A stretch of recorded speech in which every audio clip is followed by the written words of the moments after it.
Early morning low. We will see some sunshine for tomorrow, especially the first half of the day. Clouds will increase some in the afternoon, but temperatures get back to average with highs in the middle 60s. Overnight, it's cloudy, temperatures upper 40s, maybe a shower toward Wednesday morning, and a few scattered off and on showers Wednesday with a high near 62. The following is a special sports broadcast presentation of Talk Radio WRNR Martinsburg.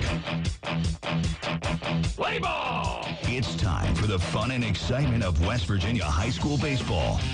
Today's game is being brought to you by Miller Honda, Cox Holiday Professionals CPAs, Brown Funeral Homes, Miller's Chrysler Dodge Jeep Ram, the Marius Group and Ameriprise Financial, WVU Medicine Berkeley and Jefferson Medical Centers, Parsons Ford, Bechtel Jewelers, WH Miller Systems, D&N Auto, The Mortgage Center, the Hagerstown Suns, Haas's Steak and Sea, Bears Repair, The Final Score, and Atlantic Security. And now for the pregame show. Let's go out to the field and join our Talk Radio WRNR broadcast team.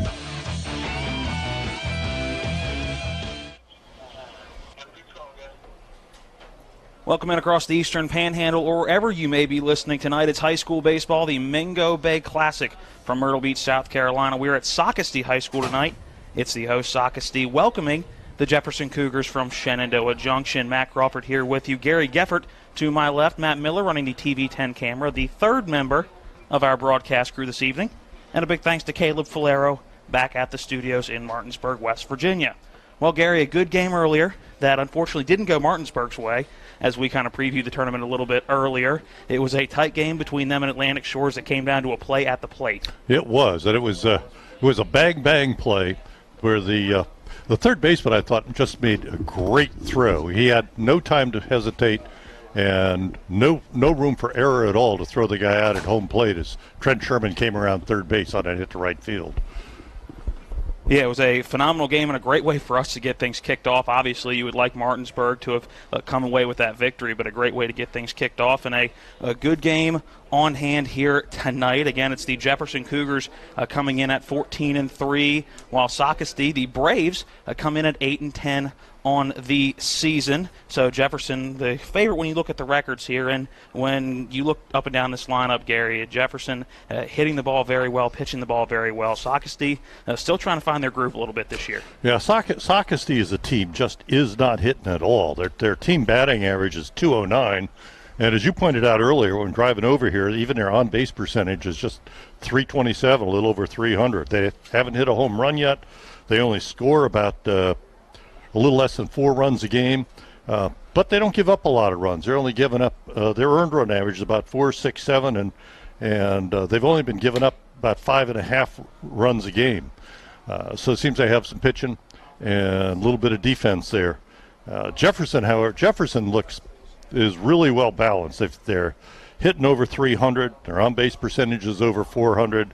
They've got some pop. They're scoring about a little over 9 runs a game, and only giving up. They're giving up a little bit less than 3. So but as always, the Jefferson teams always look strong, always seem to have good pitching, and always seem to play good defense. And they're going to be fundamentally sound, I think is the best way to put it. John Lowery Sr.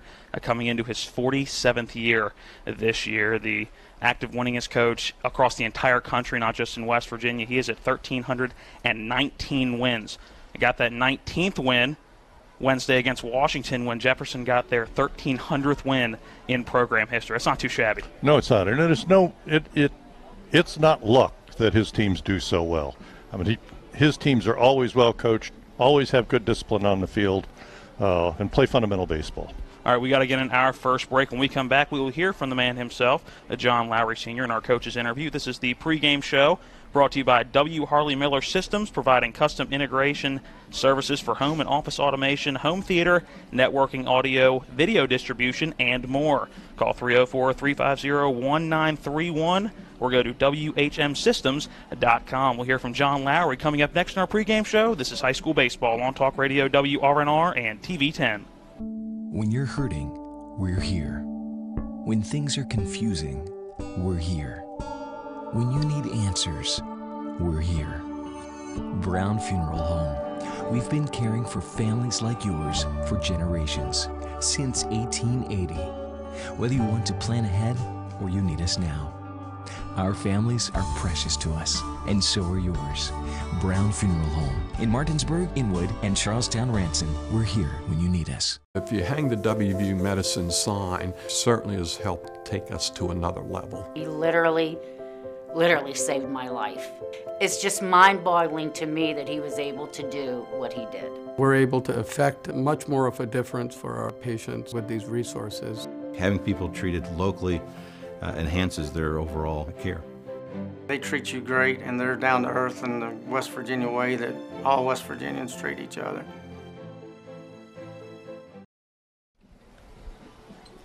Welcome back into the pregame show. It's that time to catch up with the head coach we followed down here, the head coach of the Jefferson Cougars again in his 47th year, John Lowery Sr. I got my conversation started with him just where his team is at right now. Again, 14-3, but going through a little bit of a rough patch at the moment, just where they are coming into this tournament. We're at the midpoint of the season. We've done some things well. We've had some things we'd like to do better, and we're at the point where we want to try to start improving on the things we need to do better and getting a little more consistency in our play. You know, certainly we've had our moments. We've had our moments both ways, and we're looking, down here, getting to play 5 days in a row, hopefully, smooth some things out and get some consistency in our game. How important is it to try to keep that routine that you keep at home even though you're 9 hours away from home? Well, I think baseball is a game of routines. It's it's the same game whether we're home or whether we're away. It's field bases are 90 feet apart. Down here you're going to play on immaculate diamonds, so that's fun. You're going to play on better weather than we do at home. So, I don't know that part. I guess the part that maybe might be a little different is the fact that they are away from home, but they're with their families. Most of the families are down here, and it is their spring break, and you got to factor that in. I mean, they're certainly here to enjoy their time here. It's just, there's other things that are on their mind besides baseball, but with, the idea is to be able to prioritize in the moment, when we're away from the field, enjoy what you're doing away from the field, but when you come to the field, understand that if we want to be a good team, we got to be able to focus in and play at that moment. And that's, I think all teams face that challenge, and especially probably with the age group we're dealing with, that becomes even a little bit more of a challenge. How much do you guys look forward to the excitement of playing a team that you've never faced before and may not ever face again? Well, actually, we have played on this field before, and we've had the opportunity to play Socastee before, although some of the other teams, the host teams down here, we've had opportunities to play from time to time. Some of the other teams that come in, it's good. I mean, it gives you a measuring stick of how you what West Virginia baseball is compared to North Carolina, South Carolina, or whatever. We've played teams from Florida down here. We've played teams from Alabama down here. We've played teams from Ohio, Kentucky, Tennessee. So, it's a measuring stick for us, and it gives, kids that want to go on and pursue baseball after the high school level, gives them a measuring stick and so forth of what competition's going to be. And I think it's fun anytime you do that. What do you know about this Socastee squad this year? Well, I know Socastee's always tough. I know it's a good athletic school. I don't know if I know this doesn't have anything to do with baseball, but as we sit here and look at their football field, the young man who caught the winning touchdown pass for Clemson a couple of years back with 1 second to go in the game to win the national championship for Clemson played his high school football in this field, and they played center field against us here. So Socastee, it's they're one of the premier schools in the Myrtle Beach or the Grand Strand area. They compete very well each year. We always have had fun when we've had the opportunity to play them. Coach, thanks for the time and good luck tonight. Yeah, thank you. John Lowery Sr., the skipper for the Jefferson Cougars, just a few minutes away from first pitch here at Socastee High School in Socastee, South Carolina. We need to get in our next break. When we come back, we'll take a look at the starting lineups for each team, the Jefferson Cougars and the Socastee Braves. That coming up next in the pregame show in just 1 minute from now. Life can get in the way these days. We all know that. Work commitments, social commitments, volunteer commitments, family commitments. You put your heart into all of it. You've got enough to worry about already. Your roof shouldn't be one of those things. Everything should just work. But when your roof is in need of an upgrade, you shouldn't have to worry about that either. Modern Renovations, your 4-state roofing solution. Reminding you that home is where the heart really is. With 4 new car dealerships and 4 used car dealerships in 3 states, Parsons is the largest used car and fastest growing new car dealer in the tri-state area. Take Parsons Ford with huge savings on hundreds of new Fords, financing from 0%, Parsons' goal of financing for all, and Parsons' famous above-market trade-in allowances that help make Parsons #1 for used cars, too. See why so many won't buy anywhere but Parsons Ford in Martinsburg. We became #1 by making you #1 first. Parsons. By DNN Auto Specialists, where honesty is their best policy. Get it fixed right the first time at DNN Auto. Family owned and operated since 1974, specializing in exhaust, alignments, and tires. Call 304-267-4078 to set up an appointment. First, for the visiting Jefferson Cougars. In the leadoff spot, playing shortstop today is Corey Daly. He will wear number 30. Batting second, Hayden Stang. He will be in left field. Center field, Stevie Lee, number 25, will be in the number 3 spot. Batting cleanup at first base, number 13, Zach Rose. Behind the plate at number 5, wearing number 2, will be Colson Titus. At third base, Bear Horowitz, or as his mom probably calls him, Cullen Horowitz, a big sophomore. In right field, number 29, Mason Lance, will be batting number 7. On the mound today, number 15, Taylor Tennant in the 8th spot. And batting number 9 at the bottom of the lineup, number 1, Chase Anderson. He will play at second base. There's your 1 through 9 for the Jefferson Cougars. Again, Daly, Stang, Lee, Rose, Titus, Horowitz, Lance, Tennant, and Anderson. For the home Socastee Braves, again, they come in at 8 and 7. Cooper Bryson will play shortstop today in the leadoff spot. He will also wear number 1. Maddox Smith will play center field in the number 2 spot. Playing second base, batting third, Ethan Brecky. In the cleanup spot, Jordan Murphy will play first base. He will wear number 20.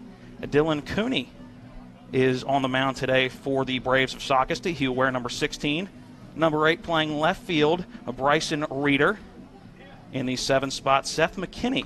He will be playing the hot corner at third base, wearing number 12. Behind the plate, Cade Bird, wearing number 6. And in right field, David Hardy. He will wear number 11. So again, that's Bryson Smith, Brecky Murphy, Cooney, Reeder, McKinney, Bird, and Hardy for Socastee. Big things that jump out to you when you look at this lineup, Mr. Gefford. Well, the first thing is speed at the top. Young Mr. Daly, Corey Daly, has 8 stolen bases this year, and Cooper Bryson for Socastee has got 7. The difference is there's a big drop-off on speed in Socastee after Bryson, where Jefferson has speed all the way up and down the lineup, and they've got they steal a lot of bases. Well, one thing that I've noticed looking at both of these stat sheets, the overall plate discipline and just overall stats offensively for Socastee, just not there. And facing Taylor Tennant, who is one of the best pitchers in the Eastern Panhandle, right up there with Chase DeLauder. As a team, Socastee batting just .209, which is a .327 on-base percentage. This is a fundamentally sound Jefferson team, and I think if Socastee wants to get out of here with win number 9 on the season, they're going to have to find a way to get those bats going. Well, and they're going to have some trouble with Tennant because he does not give up a lot of hits and walks. I mean, he's pitched 30 innings, and he struck out 39, and he's only walked 12 guys, so he's not going to help them. They're going to have to put the bat on the ball, and Tennant does not make that easy. How many pitchers, and you've been around this game in this area for an awful long time, how many pitchers at this point in the season have a sub-1 ERA? Well, there's a couple on Jefferson. Yeah, which I think says a lot about this squad this year. It does. And that's especially good for in high school. Every once in a while you got somebody on a team who is just overpowering and is going to go places. But to have 2 guys on the same team with ERAs that low, that's really something. Going out into the field right now is Socastee. They'll wear the white uniforms. Socastee across the front in black, white tops, white bottoms, jersey numbers on the front of the jerseys and the back as well with the gold numbers on the back. They'll wear the white baseball hats with the black backing on the back of the hat and the black brim as well. Jefferson down the first baseline. They're in the road grays with the maroon numbers, with the gold trim around those numbers. Pretty standard for Jefferson on the road. The full maroon hat with the gold Jefferson logo on the front. And we are about to get underway, and just about an hour late as the game before us. We saw some power in the game before us. I believe 5 home runs hit in that game, including back-to-back in the top of that 7th inning. Yeah, and there was a home before the back-to-back. There was this jack before that. They had 3 home runs in that 5th inning. It was a tight game until then. It was 5-3, and they just blew it open at the top of the 7th. There are some teams that don't have 3 home runs throughout an entire season at the high school level, and the game before this. And one of those is Socastee. Yes, Socastee, not a powerful team. You look at this Jefferson team, 6 home runs for the squad, but only coming between 2 players. There's 4 for Colin Horowitz and 2 for Stevie Lee. Yeah, I noticed that. So not a whole lot of power all the way up and down the lineup, more of a grinded-out type of lineup for Jefferson, but you do have some guys with pop. And they do hit extra base. They hit doubles. They hit doubles, and doubles are good things. Corey Daly will step into the batter's box, again facing Dylan Cooney, who comes in with a 3.33 ERA in 27 innings of work on the mound this year. 19 runs given up, and only 10 of those are earned. 30 strikeouts on the season as the first pitch to Corey Daly, a strike on the outside corner. Good start for the game. Strike one's the most important pitch of an at-bat. Working quick again is Cooney. Here is the 0-1 to Daly as Daly fouls that one off behind home plate. Our opening pitch brought to you by the Mortgage Center on Edwin Miller Boulevard in Martinsburg, where Mark and Cheryl Savitt treat you like family with personal one-on-one service, walking with you from application to settlement. Here is the 0-2, a breaking ball low and outside, a 4-1. Plus low interest rates and closing costs. Phone 304-267-9040 or online at mortgagefinancing.com. Again, the opening pitch brought to you by the Mortgage Center. Here is that 1-2 pitch to Corey Daly, upstairs for ball 2. A little different angle from the first game. We were on just to the first base side of home plate last game, and now we're up here a little higher and more up the third base side. And the 2-2 to Daly, high and inside. The count runs full at 3 balls, 2 strikes. Yeah, I'm a bigger fan of where we are right now. A little bit better review of the entire field. Yeah, I'm still adjusting to where the ball and the plate are, though, from the different angles. Yeah, absolutely. Here comes the payoff pitch to Daly on the 3-2. Swing and a miss, and a strikeout to get this one started for Dylan Cooney. Make that strikeout number 31 on the season.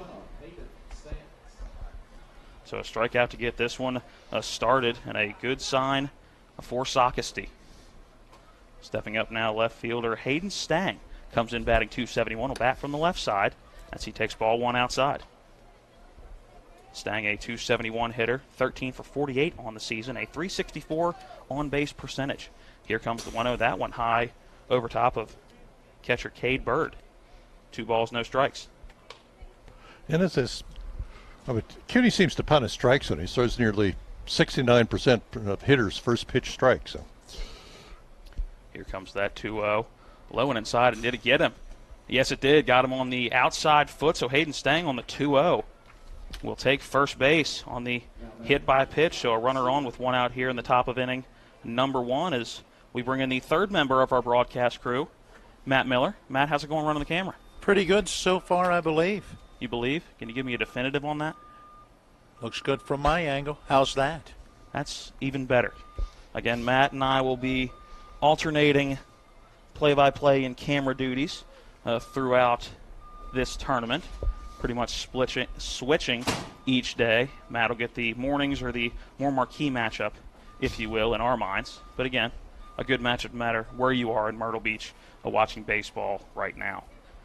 Stevie Lee stepping up now with a runner on first at his Stang. First pitch to him, catches the outside corner for strike 1. And it's pounding his zone again. Cooney's only given up 7 walks in 27 innings he's pitched. Check over to first for Cooney, but Stang back in safe. Stevie Lee, a .360 hitter, 18 hits and 50 plate appearances. Also a .411 on-base percentage, courtesy of 4 walks, but has struck out 8 times. Here is the 0-1 trailing out to left field. Camping underneath it is Bryson Reeder. He will haul it in for out number 2, Hayden Stang. Will retreat back to first. So Stevie Lee flies out to left field for out number 2. It'll be interesting to see if Coach Lowery sends Stang here. Stang's got 4 stolen bases. He's part of that crew of Jefferson Cougars who've got multiple stolen bases this year. All about small ball and situational baseball for the Jefferson Cougars. Zach Rose steps in. Strike on the outside corner for strike 1 to Rose. Yeah, nice pitch there. And Rose, a .271 hitter. That's 13 hits and 14 plate appearances. A .395, or .345 rather, on-base percentage, 11 strikeouts to 6 walks, so has struck out a little bit as he steps out and resets himself. Again, 2 outs here in the top of inning number 1. Hayden Stang was hit by a pitch on the foot. Appears to be okay, but he takes his lead off first base. The 0-1 to Zach Rose misses low and away. 1 ball, 1 strike. Stang is not getting a big lead over there at first either. Nonchalant lead, if you will. Maybe trying to catch somebody sleeping. Trying to catch birds sleeping behind the plate. Here comes the 1-1 to Rose. That one, a strike on the inside corner. So 1 ball, 2 strikes on Zach Rose. Wouldn't surprise me to possibly see a little hit and run action here with 2 strikes on. Stang's got another step off first base. There he Stang's goes. Going, and he will get into get second base as the ball hits him on the way to second base, and he just took a walking lead, if you will. Dylan Cooney didn't see him going at all, ended up stepping off, but at that point Hayden Stang was 3/4 of the way to second base, so he is in with a stolen base, and now runner in scoring position as here comes the 1-2 to Zach Rose. Breaking ball high and outside. 2 balls, 2 strikes now to Rose. That's heads-up baseball by Hayden Stang. First baseman Murphy made a decent throw. Stang just got there too quickly. And he put it in the location it had to be, but unfortunately that's where Stang was at the moment. Now 2-2 to Zach Rose. Here's the delivery, and Rose fouls one off down the left field line and out of play to stay alive with 2 strikes on him. And I think that's part of the situational hitting that Coach Lai was talking about in that article in the Journal last week, taking advantage of these situations. Count still at 2-2.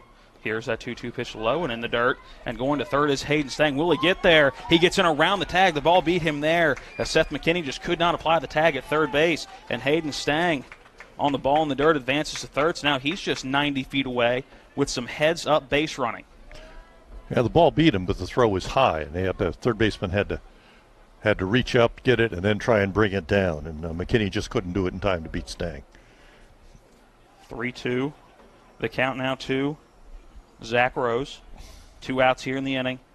Hayden Stang standing just 90 feet away as they check the count, as I believe the scoreboard has it at just 2-2. We'll see and verify with our home plate umpire. As looked like he only put up 1-2, but here's a foul tip. Either way, 2 strikes. That foul tip held onto by Cade Bird for the second strikeout of the inning. So Jefferson strikes out twice in the inning and strands Hayden Stang on third base. So no runs in the top of the first. We'll be back with the bottom half of inning number 1. Socastee up to bat when we come back. This is high school baseball on Talk Radio, WRNR, and TV 10. Welcome to La Bella Vita, named for my Grandma Vita. Our mountaintop getaway honors her legacy while complementing the home's spectacular views. This recently renovated property boasts a breathtaking landscape of Deep Creek Lake while providing great open interior spaces for a sensational vacation. You'll immediately notice the great room allows for entertaining, dining, and relaxing after long days on the lake or skiing on the slopes of Wisp. Your family and friends will enjoy relaxing in all the open spaces. The home features 6 bedrooms, including 4 that are private suites. And each of the 4 levels of this home feature amazing visibility as far as the eye can see. Like our family, we hope you enjoy making memories here on the mountain. We love sharing the spacious, warm, and inviting home that overlooks the lake. Cheers to the beautiful life, La Bella Vita. Back into Socastee, South Carolina, home of the Socastee Braves, the host, one of the several host teams here at the Mingo Bay Classic all across the Grand Strand region of Myrtle Beach. Jefferson stranding 1 runner on Hayden Stang in the first, a couple of strikeouts for starting pitcher Dylan Cooney. As we go to the bottom of inning number 1, leading off for Socastee will be Cooper Bryson playing shortstop today. This field, like all the fields they have down here, is a really nice baseball field, but I particularly like their press box facility. It sits up right over the concession stand behind home plate, got a locker room for the players, and an area for the scorekeepers, and space for us indoors. Again, in the field for Jefferson, it'll be on the mound Taylor Tennant, behind the plate Colson Titus, Rose at first, Anderson at second, Daly at short, Horowitz at third base, and in the outfield from left to right, Hayden Stang in left, Stevie Lee in center field, and in right field, Mason Lance. Cooper Bryson, the left-handed batter, waiting to step in the batter's box as the infield has a conversation. The infield minus Corey Daly, who stayed at shortstop. Horowitz and Zach Rose came in along with Colson Titus, who now jogs back behind home plate as the bottom half of inning number 1 is just about set to go. And Bryson at 269 is their second leading hitter. Yeah, only one batter above a 300 in this lineup, and that's the guy on deck right now, Maddox Smith. Here's the first pitch from Tennant, right down the middle for strike 1. Again, Tennant coming in 5-1 on the year, a .923 ERA in 30 1/3 innings of work. 13 runs, but only 4 of those runs have been earned. Here's the 0-1, high and outside for the first ball, the at-bat to Bryson. So the defense hasn't necessarily been the strongest behind Tennant. Again, 13 runs, but just 4 of those have been earned by Tennant. Here comes the 1-1, and a shot right back out the middle. Hits the glove of Tennant. Tennant will step and throw to first. Rose hauls it in for the first out of the inning. Cooper Bryson, a shot back up the middle, and Taylor Tennant able to get a glove on it and a step and throw. Had a lot of time to get it over to Rose at first, and he does for the first out of the inning. That was a reaction play. Is more than anything, his glove kept him from getting a sore foot. And we've seen a couple times this year where Tennant wears one of those smaller gloves like a lot of pitchers do on the mound, and we've seen the ball take that glove off a couple times. So a good job staying in front of it for Taylor Tennant. 1 down as Maddox Smith up to bat now. The first pitch to him, a breaking ball that stayed outside for ball 1. Again, Smith a .333 hitter. He's driven in 6 on the year and no home runs. No round trippers yet this year for the Braves. Here comes that 1-0. This time a fastball high and outside. 2 balls, no strikes. And both of them have been pretty high and pretty outside. Here comes that 2-0 to Smith. This one high and inside with the fastball, but that misses high for ball 3. So 3-0 the count now to Maddox Smith. Let's see if he's taken here. Yeah, Tennant out of the windup. Here's that 3-0. High and outside. Walks him on 4 pitches, so Maddox Smith will take first base on 4 pitches. And he was taken all the way. Yep, no reason to take a cut there. We do see a lot of hitters at this level now getting the 3-1 green light, but still not a whole lot getting the right to swing away without seeing a strike in an at-bat. Now the righty stepping up, Ethan Brecky, a .224 hitter. Now with a runner on first, that is Maddox Smith. Here's the first pitch to Brecky, high and outside, ball 1. So Tennant struggling with control to start this game. 5 consecutive balls thrown. Brecky leads Socastee with 8 RBI. Here's the 1-0 to Brecky. That one right down the middle as Tennant just needed to find the strike zone, and he did. That was a get me over fastball. Yes. I was like, get me back somewhere in the strike zone fastball. Just get me back in a rhythm. That's the count now 1-1. Tennant checks over to first base. Diving back in safe is Maddox Smith. All right, Matt, what have you seen so far through the first inning or so? Or half an inning or so, I should say. Well, seeing Tennant being a little wild and really all over the place. The 1-1 foul down the first baseline. It will get beyond Zach Rose, but go foul for the second strike of the at-bat. Now the count 1 ball, 2 strikes. Not sure whether that ball back up the middle affects any of that as well, because after that ball back up the middle is when he threw the 4 straight balls and has labored a little bit in finding that strike zone again. Tennant checks back over to first. Not his A move, can guarantee that. Smith diving back in. Not sure he needed to dive back in, but again, base running is a lot of just reading a pitcher, and you want to stay consistent. So now Tennant out of the stretch with the 1-2. Here comes that 1-2, a breaking ball, fouled off behind home plate by Brecky, and that's a good job of just staying alive, as that was a hook that came in and started right at the batter, Brecky, standing in the right-handed batter's box and broke right over the heart of the plate late. It was. He just got right off the end of the bat. So Brecky stays alive at 1-2. Here's the 1-2 again, and fouled off what looks like. That's off the catcher. Yeah, went hard off of catcher Colson Titus, and he is shaken up. I think that hit him in someplace where he has no padding. Looked like it. Either the family jewels or in that right leg, as he was favoring that right leg a little bit, as he is now down to a knee. And well, he's taking his shin guard off. Maybe hit his foot.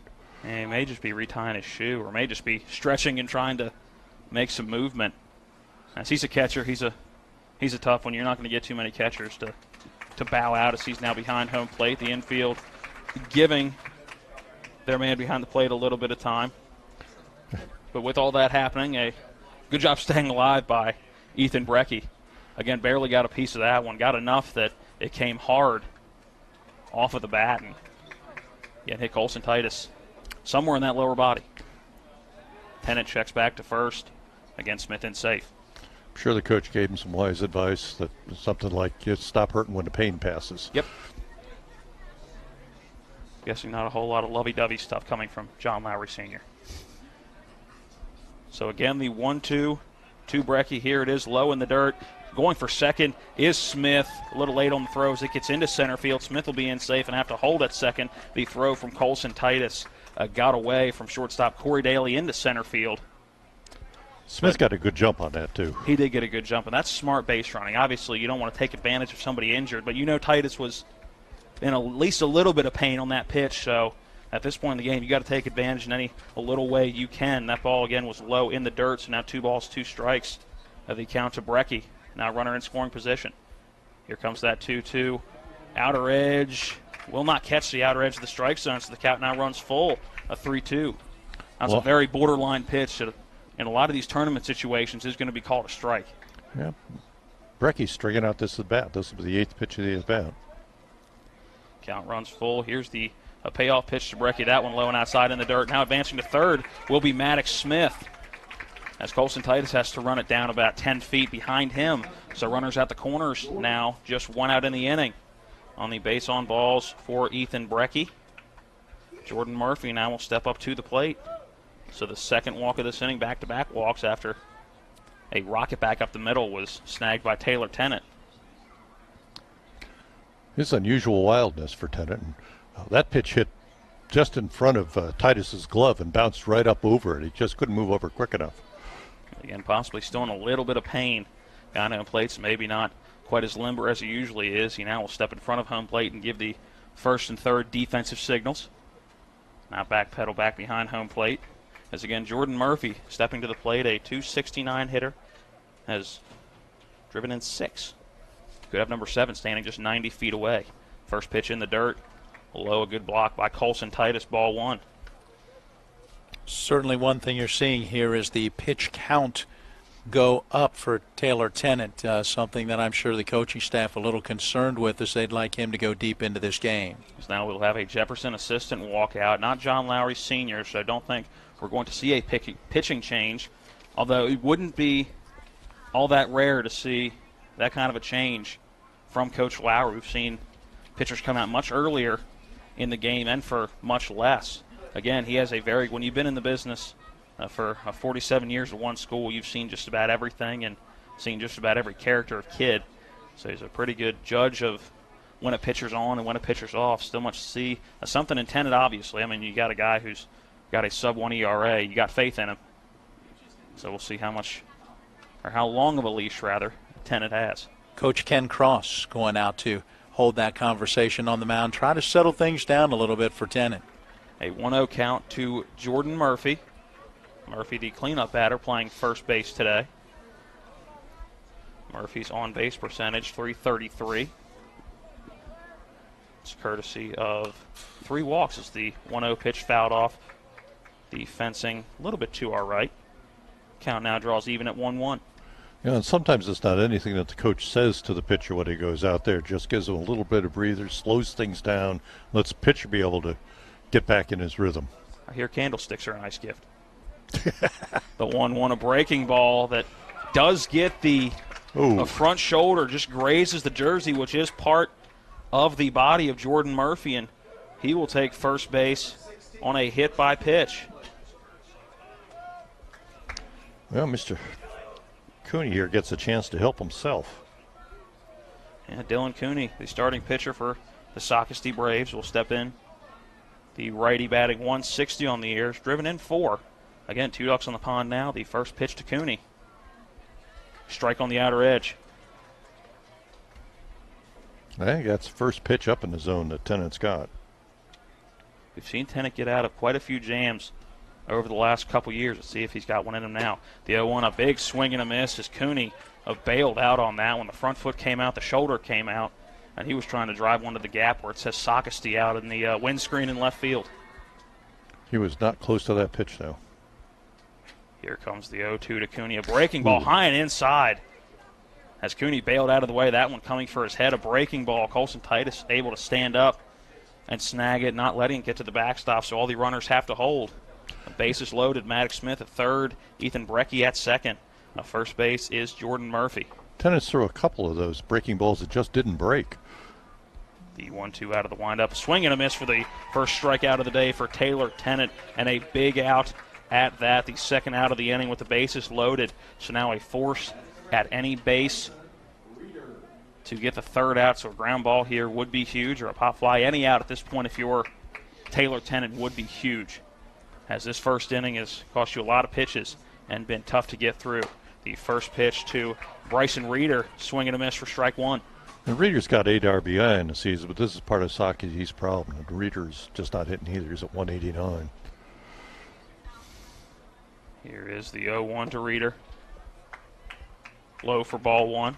Colson Titus has to backhand that one, but is able to keep it out of the dirt. Count knotted up at 1-1. Again, a long bottom of the first here. Taylor Tennant battling to get through this one. Here comes the 1-1 from Tennant. Swing and fouled off to the third base dugout for strike two on Reeder. You know, I think Matt Miller was right that ball hit back at Tennant's bottom, because he's been walking around the mound an awful lot. Maybe just nicking that foot. We thought it got most of the glove. Here's that 1-2 from Tennant. Outer edge, and ball two is the way the Jefferson crowd was reacting. They were ready for a strike three called on the outer edge, but no dice from our home plate umpire. The count even now at 2 balls, 2 strikes. Here comes that 2-2 from Tennant. That one low for ball three, so the count running full, and this is now a huge pitch because the runners will be on the move. So even that runner standing at first base right now, Jordan Murphy, if this ball could find a gap, there's a good chance he could score and open this one up early and give the Braves a 3-0 lead. 3-2 pitch, the runner's on the move.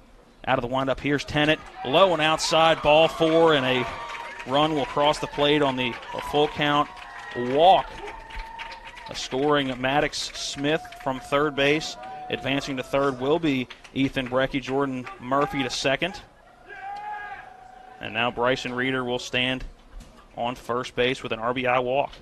And Tennant looks frustrated with that call. I think he thought he had a strike. There was a couple that have been on the outer edge that a lot of times you see called strikes, not only in West Virginia, but a lot of times in these tournament settings. Again, with them trying to get games rolling and teams out quick, they tend to expand that strike zone at least an inch or so in each direction. Seth McKinney now up the right. He chops one back up the middle. Who's going to get it? Now third baseman Corey Daly. He comes up with it over to first. No. Zach Rosa gets by him. He was going for the pick. A 1-run scores. The second run will come around to score. That one going to go down as a E6 on Corey Daly, and 2 more runs come across.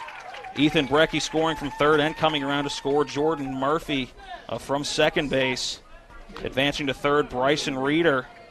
And the first pitch Seth McKinney saw chopped up the middle. Will be a tough play for Corey Daly to make, but didn't get enough mustard behind it and spiked it right in front of Zach Rose, and Rose couldn't come up with what would have been a very difficult pick. Well, Daly got a good hop, but he got the ball behind second base, and his momentum didn't allow him to get the force play at second. Had to go to first, and he bounced it in front of Rose. Cade Bird, the batter, he bounces one to second base, coming up with his Chase Anderson, and it gets by him. He was trying to go up to the left of it, and now 2 more runs will score as he was trying to give it the old Olay, coming up on the left on the glove side, and just couldn't come up with it. So back-to-back errors in the infield.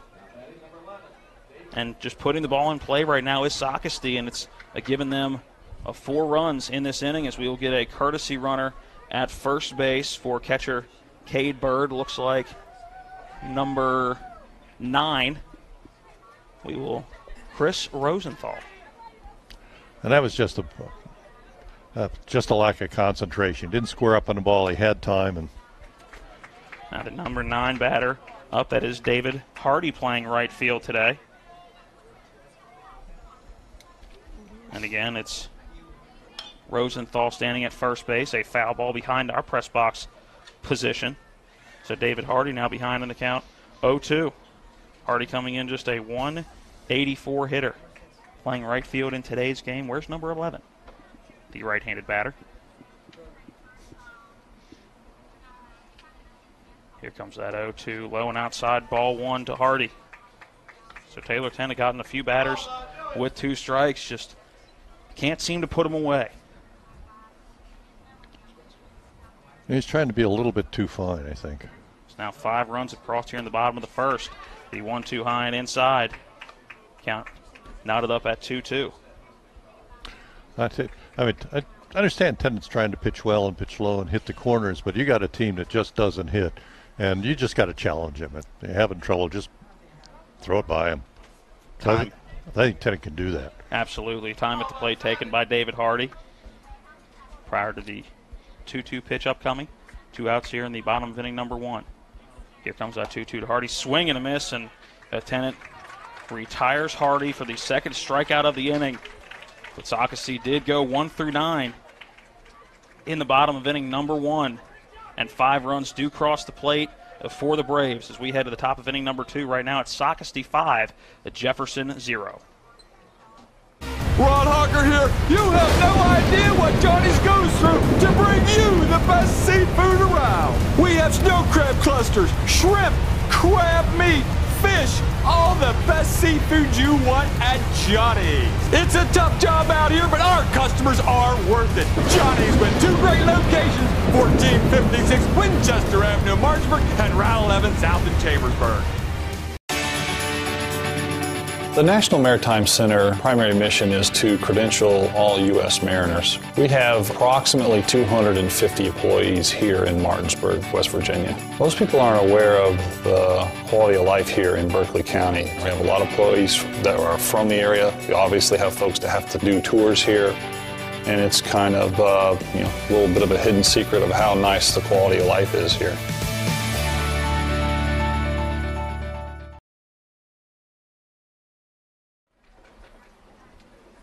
We head to the top of inning number 2. Socastee the 5-0 lead on a wild inning for Taylor Tennant. 5 runs scored, not a hit given up by the starter for Jefferson. 3 walks, 1 hit by pitch. Did get 2 strikeouts. Also didn't help 2 middle infield errors, allowing 5 to score in the inning. Colson Titus puts a bunt in the air and hauled in by Seth McKinney at third base. There's 2 things you can't do when you're bunting a baseball, boys and girls. One is bunt it back to the pitcher. The second is you can't put it up in the air. And that is just what Colson Titus did. Popped it up to Seth McKinney, who made a good play on the baseball. And on 1 pitch, the first out of the inning, as the pop out to third base for Colson Titus. Yep, trying to get on. Yeah, not a bad idea. Third baseman playing back. Try to get on base and make something happen to start the inning, just not well executed. And Colson Titus has speed. We've seen him as a pinch runner over the last couple of years, and speed on the base paths, one of the few catchers that you don't see a courtesy runner for in the area. A strike 1 catches the outside corner for Colin Horowitz. The sophomore playing third base, batting .370, 17 hits and 46 plate appearances. Here's the 0-1. He grounds to the right side. Will it get through? It won't. Great stab by Ethan Brecky over to first base, and Brecky drops the ball at first base. The ball was there, and Murphy at first base just couldn't hold on to it. Brecky made a great play moving to his left, turned his body, fired it over to Jordan Murphy, and Murphy just couldn't hang on, and Horowitz moving down the first base line, able to beat it out. Murphy just was a short hop, and he just couldn't hold on to it with the... So now stepping to the plate, Mason Lance, as Lance lifts one out into left field. That ball going back, left fielder looking up. Does it have the distance? It does not. It bounces off the wall. Coming up with it is Bryson Reeder. Stopping at third will be Cullen Horowitz. And Mason Lance, a double off the left field wall. That was only a few feet from going out over left center field. There's now 2 runners in scoring position for Taylor Tennant, who could help his cause tremendously if he could get a hit here. Lentz hit that a long way. Did it bounce off the fence or did it hit the fence? I believe it hit the fence. I didn't see a bounce off the fence, and the way that left fielder Bryson Reeder came up with it, I think that smacked right off the fence and right back into his glove. That's a great hit for Mason Lance that I thought was going to get out of here off the bat. The way that Reeder was looking up, I thought that one could have had the opportunity for Lance to touch them all. Well, Reeder saved a run. He got the ball in real quickly with a good throw to the shortstop.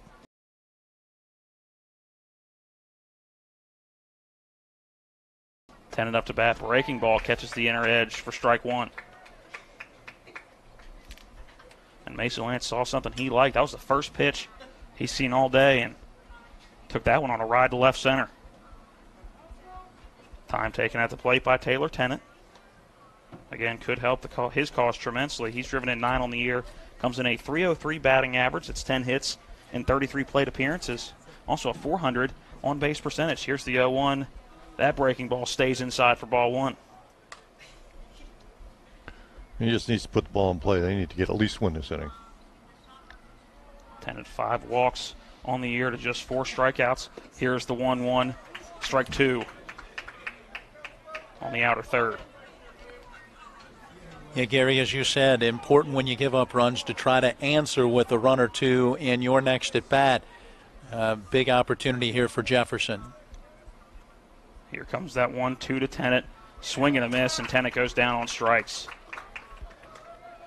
A hardy cut on a breaking ball that started coming right at Tennant, then broke in right over the heart of the plate, and not the at-bat Tennant wanted. And you got to wonder at this age how much that's going to stick in his mind when he comes back out onto the mound for inning number 2. Chase Anderson now drives one to the opposite field. Coming up with it is Cooper Bryson at shortstop. It's going to be a long throw, and safe at first is Chase Anderson as he beats out the throw. A good pick at first base by Jordan Murphy, but Anderson beat it out for the infield single, the RBI infield single, as Cullen Horowitz will come around to score Jefferson's first run of the game. Mason Lance will move up to third base, so runners on the corners now with 2 outs as Chase Anderson gets the RBI infield single. That ball was deep in the hole, and he did the one-hop throw. But Anderson was motoring. He was. Chase Anderson in that number 9 spot in the order. Hustling down the first base line as we're now back to the top of the order, and shortstop Corey Daly will step in, a strikeout victim, to lead it off here in the top of the first as Daly takes ball 1 outside. Good backhanded stab by Cade Bird at the plate, or behind the plate, rather. So Jefferson needed this inning. They weren't going to get it all back with one swing of the bat, but just start to chip away. Here comes the 1-0 and a hardy cut by Corey Daly. A swing and a miss. Count knotted up, 1 ball, 1 strike. Anderson with not much of a lead there on first base. Again, it's Mason Lance at third. He had the big double to left of center, and then the infield single for Chase Anderson. Anderson dives back in as Cooney wanted to check on him. Nothing doing. The 1-1 now upcoming. Cooney will be out of the stretch. Here comes that 1-1 inside, is trying to get caught in the rundown to try to score that run is Chase Anderson, as he basically just walked to second base. Well, you're exactly right. He was trying to get a run down, let him sneak in a run. I think that's a defensive indifference. Here's the 2-1 to Corey Daly. That one, strike 2 on the outer edge. Thought that one was a little high and outside, but did catch the edge of the zone according to our home plate umpire. So count now knotted up at 2-2. Here comes that 2-2 to Daly. Count now full at 3-2 as that one missed high and away. And Corey Daly, 14 walks on the season, could be number 15. Now has 14 strikeouts as well. Here comes that 3-2, a breaking ball right down the heart of the plate. A taken for strike 3. Daly's second strikeout of the game. And 2 runners stranded on second and third as Mason Lance will stay at third and jog off. And Chase Anderson stuck at second base. 1 run does get across, however, on the infield single by Chase Anderson. So Jefferson gets their first run of the game. They're down 5-1, 5-1 the scores. We head to the bottom of inning number 2 here at Socastee. It's the late nights. It's the early mornings. It's working in the sunshine and rain and snow. It's the dedication, the care, the hours of training, that led to the winner's circle. It's our job, our passion, our lives. We are the Horsemen. It's one of the toughest times you'll ever face when someone close to you passes away. It's a swirl of papers to sign and arrangements to be made, all while you're dealing with grief. At Brown Funeral Home, we encourage you to pre-plan. Pre-planning not only makes things easier for you, it protects you from rising costs. At Brown Funeral Home, our families are precious to us, and so are yours. Brown Funeral Home in Martinsburg, Inwood, and Charlestown, Ranson.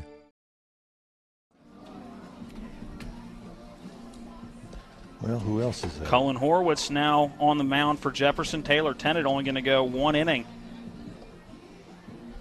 Won't give up a hit, but does give up 3 walks and a hit batter. 5 runs go across on his account. Not all of them earned, a couple via the air. 5 runs do come across as now a Mason Lance will go to third base. Lance was playing right field. Somebody else is out in right field. Number 7 is in right field. And number 7 is Michael Jeffries. Jeffries now in right field. So Michael Jeffries now in right. Cullen Horwitz on the mound, and Mason Lance at third base. Again, the Bear on the mound, Cullen Horwitz. Horwitz first pitch low and outside to the top of the order, Cooper Bryson. Bryson hit the hot shot right up the middle to lead off this game to Taylor Tennant. Bryson takes one the opposite way, and that'll fall into left field into no man's land behind Corey Daly in front of Hayden Stang. And on with a leadoff single to start the second is Cooper Bryson. He just reached out, put the bat on the ball, and hit a soft little line drive over the shortstop's head. And really into no man's land. Well, and one of those where Horowitz throws pretty hard, so you get the bat out there, take it the other way, go with the pitch, and you never know what might happen, and there it is, a base hit. So now Maddox Smith steps up. He's going to lay a bunt down. This one popped up down the third base line. Mason Lance coming in, sliding on his knees to make the catch. Very nice play by Lance. Very nice play by Lance, and having to stay at first is Cooper Bryson. Did kind of play with Lance a little bit, trying to get him to make a throw to first. Wasn't going to happen. So back-to-back at-bats now for Socastee and Jefferson. We've seen a bunt popped up to the third baseman. A great play by Mason Lance, again moving in from right field. On the run now is Cooper Bryson. Down to second. Does he beat the throw? Still waiting for a sign, and I believe they're going to call him out at second. Bryson caught stealing. Colson Titus down to Corey Daly with the tag. Throw was right on the bag, and it had to be because, again, Bryson got a pretty good jump. Again, it was Colson Titus banged up a little bit in that first inning, and they tried to steal on him and did. A great throw by Colson Titus. And that's Taylor Tennant now at short replacing Daly, so Tennant pulled that one in and applied the tag. So another defensive change as the 0-1 in for a strike 2. Well, so Taylor Tennant. I'm glad I do my scorebook in pencil. I'm doing mine in pen and just changing colors. Here's the 0-2 outside for ball 1 to Ethan Brecky, who now stands in as the right-handed batter, reached on a walk back in the first. So Taylor Tennant at short, Mason Lance at third, Cullen Horowitz on the mound. Here comes the 1-2 as fighting it off is Brecky, hitting the fence to our right in front of the stands down the first base line. And he stays alive now with 2 outs in the inning.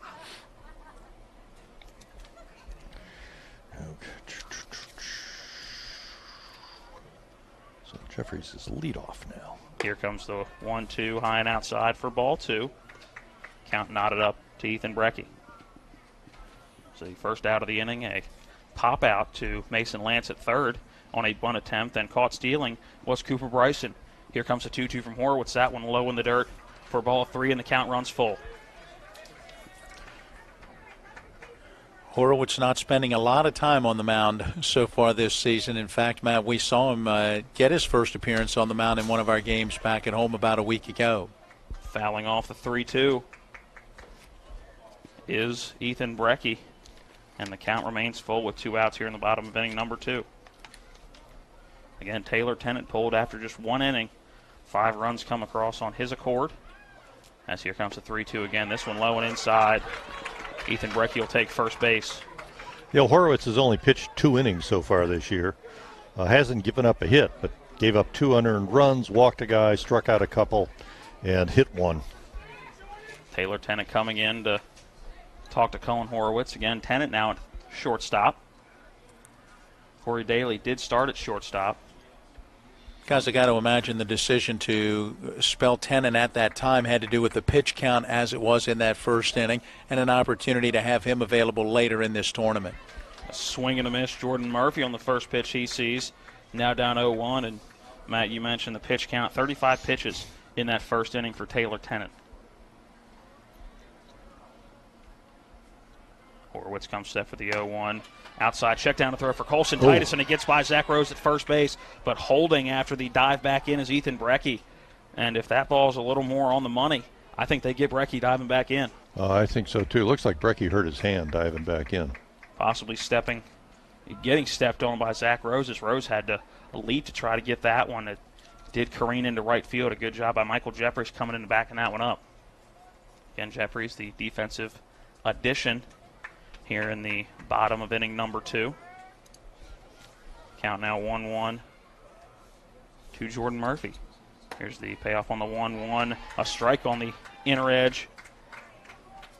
As Horowitz now ahead in this count, 1-2. Dylan Cooney, the pitcher for Socastee, stands on deck. As Horowitz delivers the 1-2 outside, and check throw back down is getting into right field again off the glove of Rose is the throw from Colson Titus, and advancing to second base will be Ethan Brecky. So 2 snap throws to try to go behind the runner by Colson Titus. One gets into right field. Brecky has to hold. This one getting into right field off the glove of Zach Rose. That one goes into foul territory, and Brecky able to take second base easily. Yeah, that was way wide and high. And off to Brecky's left. He's right. Here comes the 2-2. That one misses high for ball 3, so the count full again for the second time in as many batters. Again, it wasn't a bad idea for Colson Titus. No, they had him. Had him, yeah, if he gets the throw there. Just the execution not there. Here's the payoff pitch on the 3-2. That one right down the middle with the fastball for strike 3. And Cullen Horowitz gets out of the inning without giving up a run. A little bit of a scare as Ethan Brecky got to second base on a throwing error from Colson Titus behind the plate, but gets no closer than that as Socastee doesn't get one across here in the bottom of inning number 2. We'll head to the top of the third. It's Socastee 5, Jefferson 1. Life can get in the way these days. We all know that. Work commitments, social commitments, volunteer commitments, family commitments. You put your heart into all of it. You've got enough to worry about already. Your roof shouldn't be one of those things. Everything should just work. But when your roof is in need of an upgrade, you shouldn't have to worry about that either. Modern Renovations, your 4-state roofing solution. Reminding you that home is where the heart really is.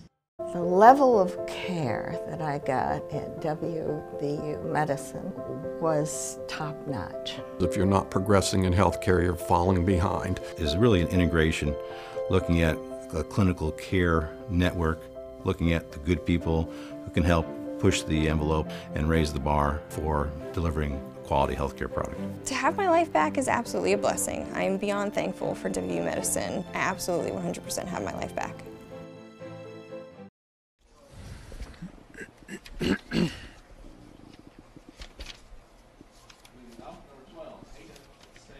Hayden Stang set to lead it off here for Jefferson in the top of inning number 3 as he fouls one off down the third base line. A good cut, but a few moments behind for Stang as he hit that one hard down the third base line, but just getting foul behind on that one. We have a time taken by our home plate umpires. They go get that ball down the left field line. Jefferson scored 1 in the top of the second as Stang lifts this one into left field, moving over his Reeder. Bryson Reeder brings it in left field for out number 1. So a fly out to left field to start the top of inning number 3 is Stevie Lee. Now set to come to the plate. It's our trivia inning here in the third, brought to you by the Hagerstown Sons and Hosses Steak and See in the Aiken Center on Edwin Miller Boulevard in Martinsburg. Check them out on Facebook, and remember, for a great meal at a great price, stop by Hosses Steak and See, where your family wants to eat. Strike 1 to Stevie Lee. In this half inning, we'll give you today's trivia question and the station telephone number as the 0-1 to Stevie Lee misses inside. And the first to call in and get the correct answer will win $30 in Hoss's Steak and See gift cards and a 4-pack of tickets to a Hagerstown Suns game of your choice. Here's the 1-1 to Stevie Lee, a foul ball that will get out of play behind our location. So now Dylan Cooney ahead in the count. 1-2. That made a loud bang. Sounded like you hit the steps or something. Definitely hit something hard.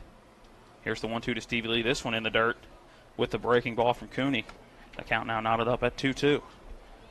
Well, let's get it started with the telephone number for the station. The first to call Caleb. We'll give you that telephone number after the 2-2 pitch here as Lee fouls one off and on a excuse-me swing is able to stay alive on the 2-2. He tried to hold up on that, and instead of him hitting the ball hit the bat. So staying alive with the 2-2 is Stevie Lee. Again, Dylan Cooney on the mound. Here comes the 2-2 outside. The count runs full now, 3-2. This sort of thing that drives the coaches nuts. They get up ahead of the hitter, and then they stop throwing the ball over the plate. Here comes the 3-2 to Stevie Lee. Lee fouls it off. Barely gets a piece of it, but stays alive with the foul ball that hits the backstop right below our location. Here's the station telephone number. Again, call Caleb Flair back at the studio. It's 304-263-6540. The full count pitch to Stevie Lee. Again, fouls it off right in front of us, straight back to the backstop. Again, that's 304-263-6540 is the station telephone number.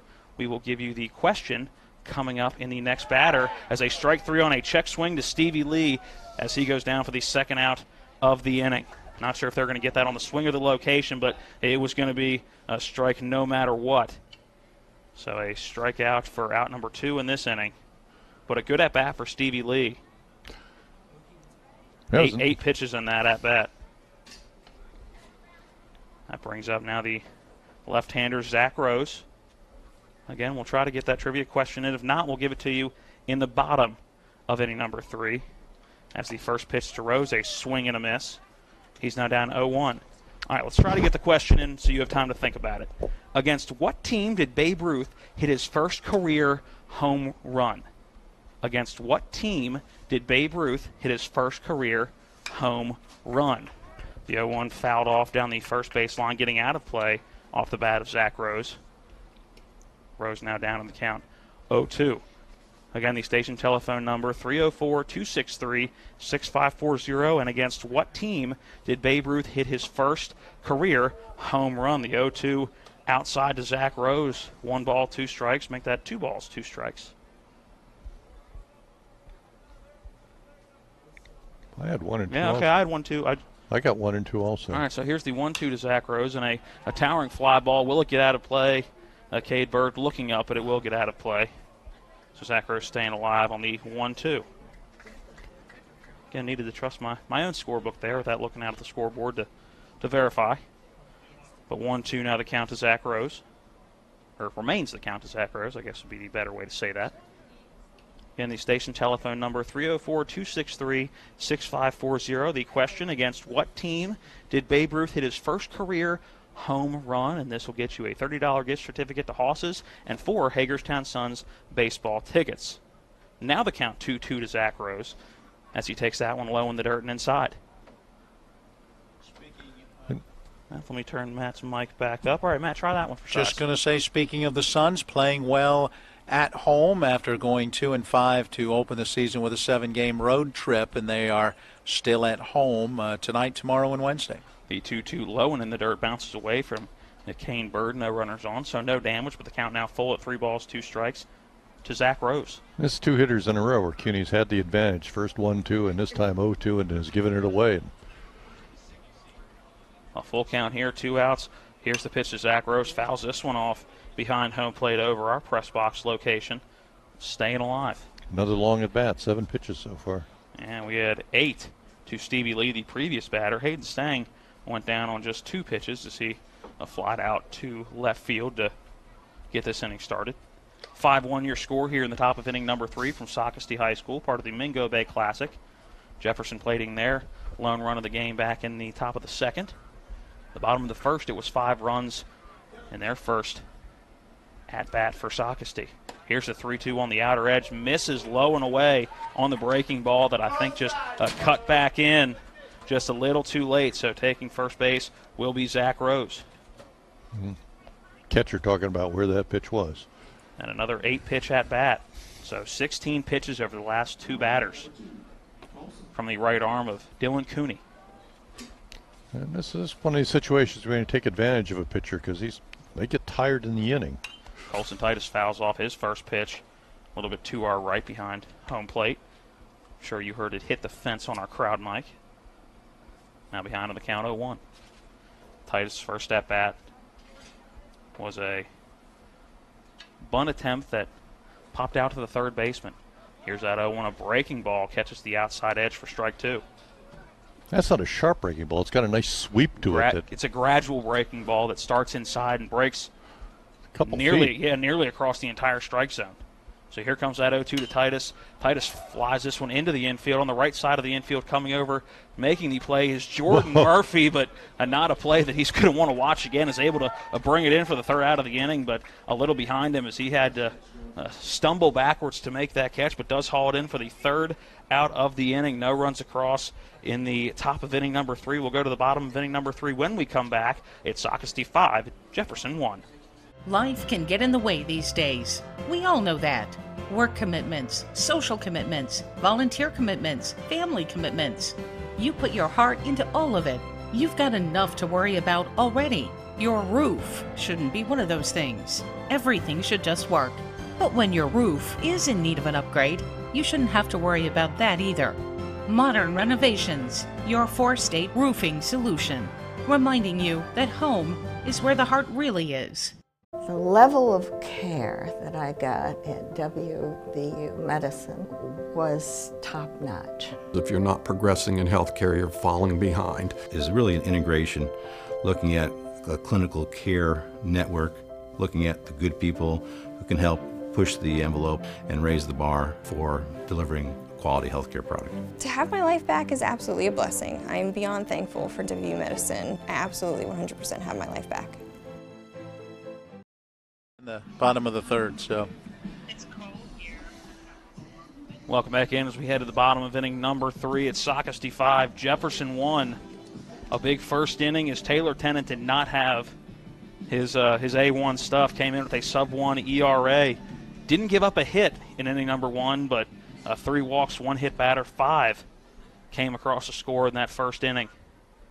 And right now Jefferson just hoping to claw their way back in. Cullen Horowitz now on the mound for the Cougars. He came in to start the second inning, so coming into his second inning of work on the day. Again, only his third inning of the year, for Horowitz as he starts in the windup as Dylan Cooney, the starting pitcher for Socastee, will stand in as he ropes one to left field. That's going to find a gap in the left center and roll almost to the fence. Chasing it down is Hayden Stang, and cruising into second base with a stand-up leadoff double is Dylan Cooney to help his own cause, as the first pitch he saw from Cullen Horowitz stayed over the heart of the plate, and he drove it deep into left center for the stand-up double.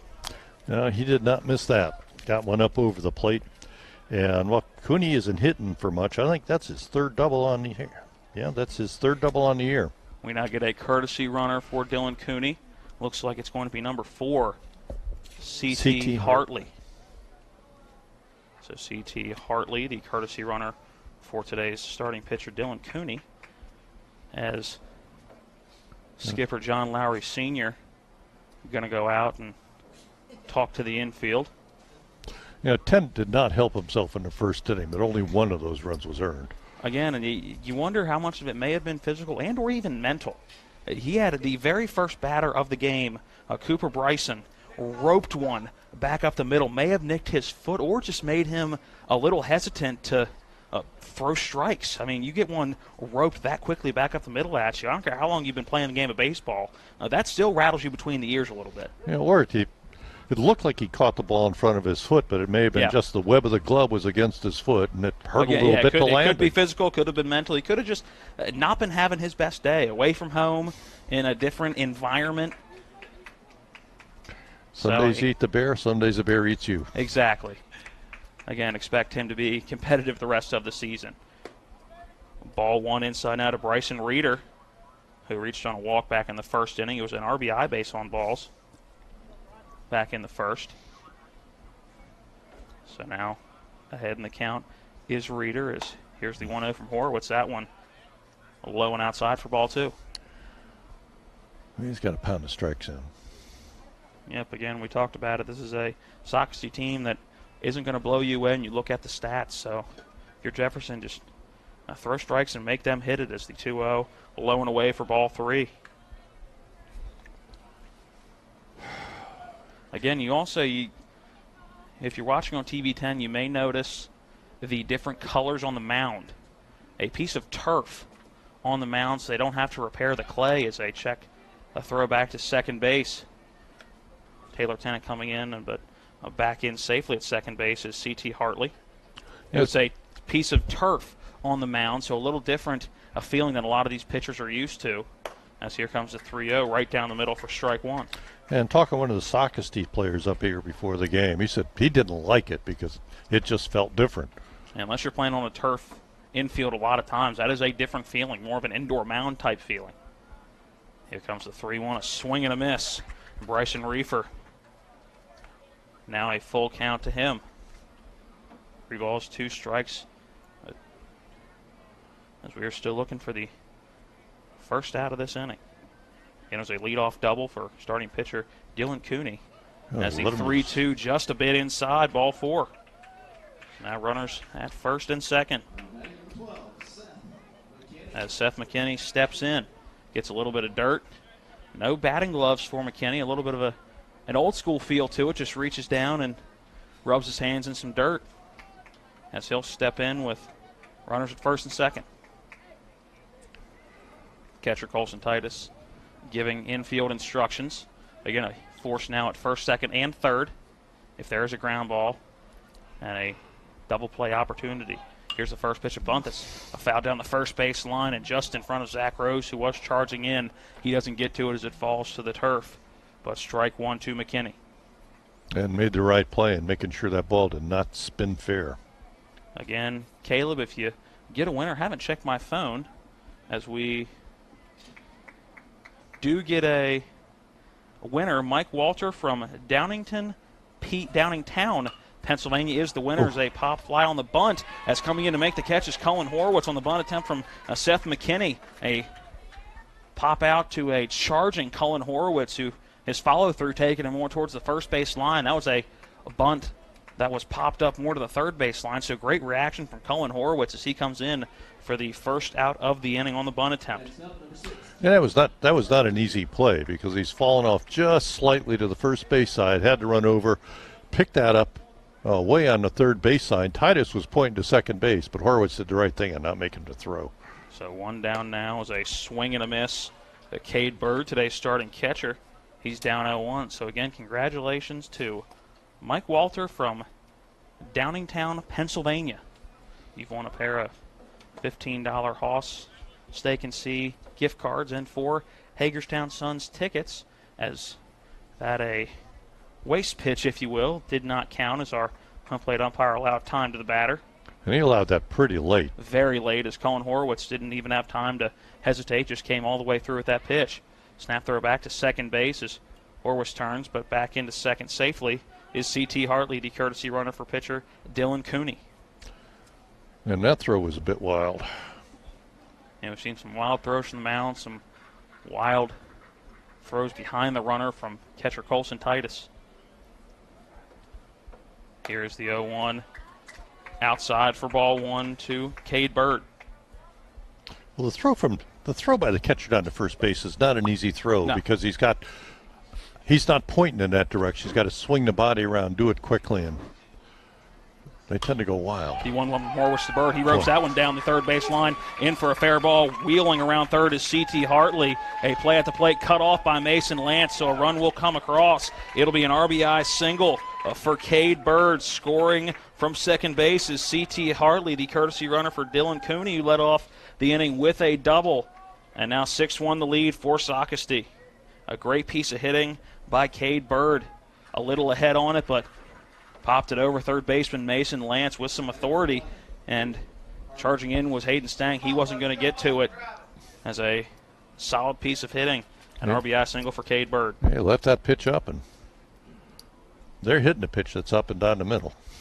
Chris Rosenthal, the courtesy runner for Cade Bird. So now again, 6-1, the Socastee lead. Runners on a first and second. As advancing to second is Bryson Reeder. Now David Hardy, the batter, the right-hander, takes ball one low and inside. Horwitz did a good job of just, we talked about just throwing strikes.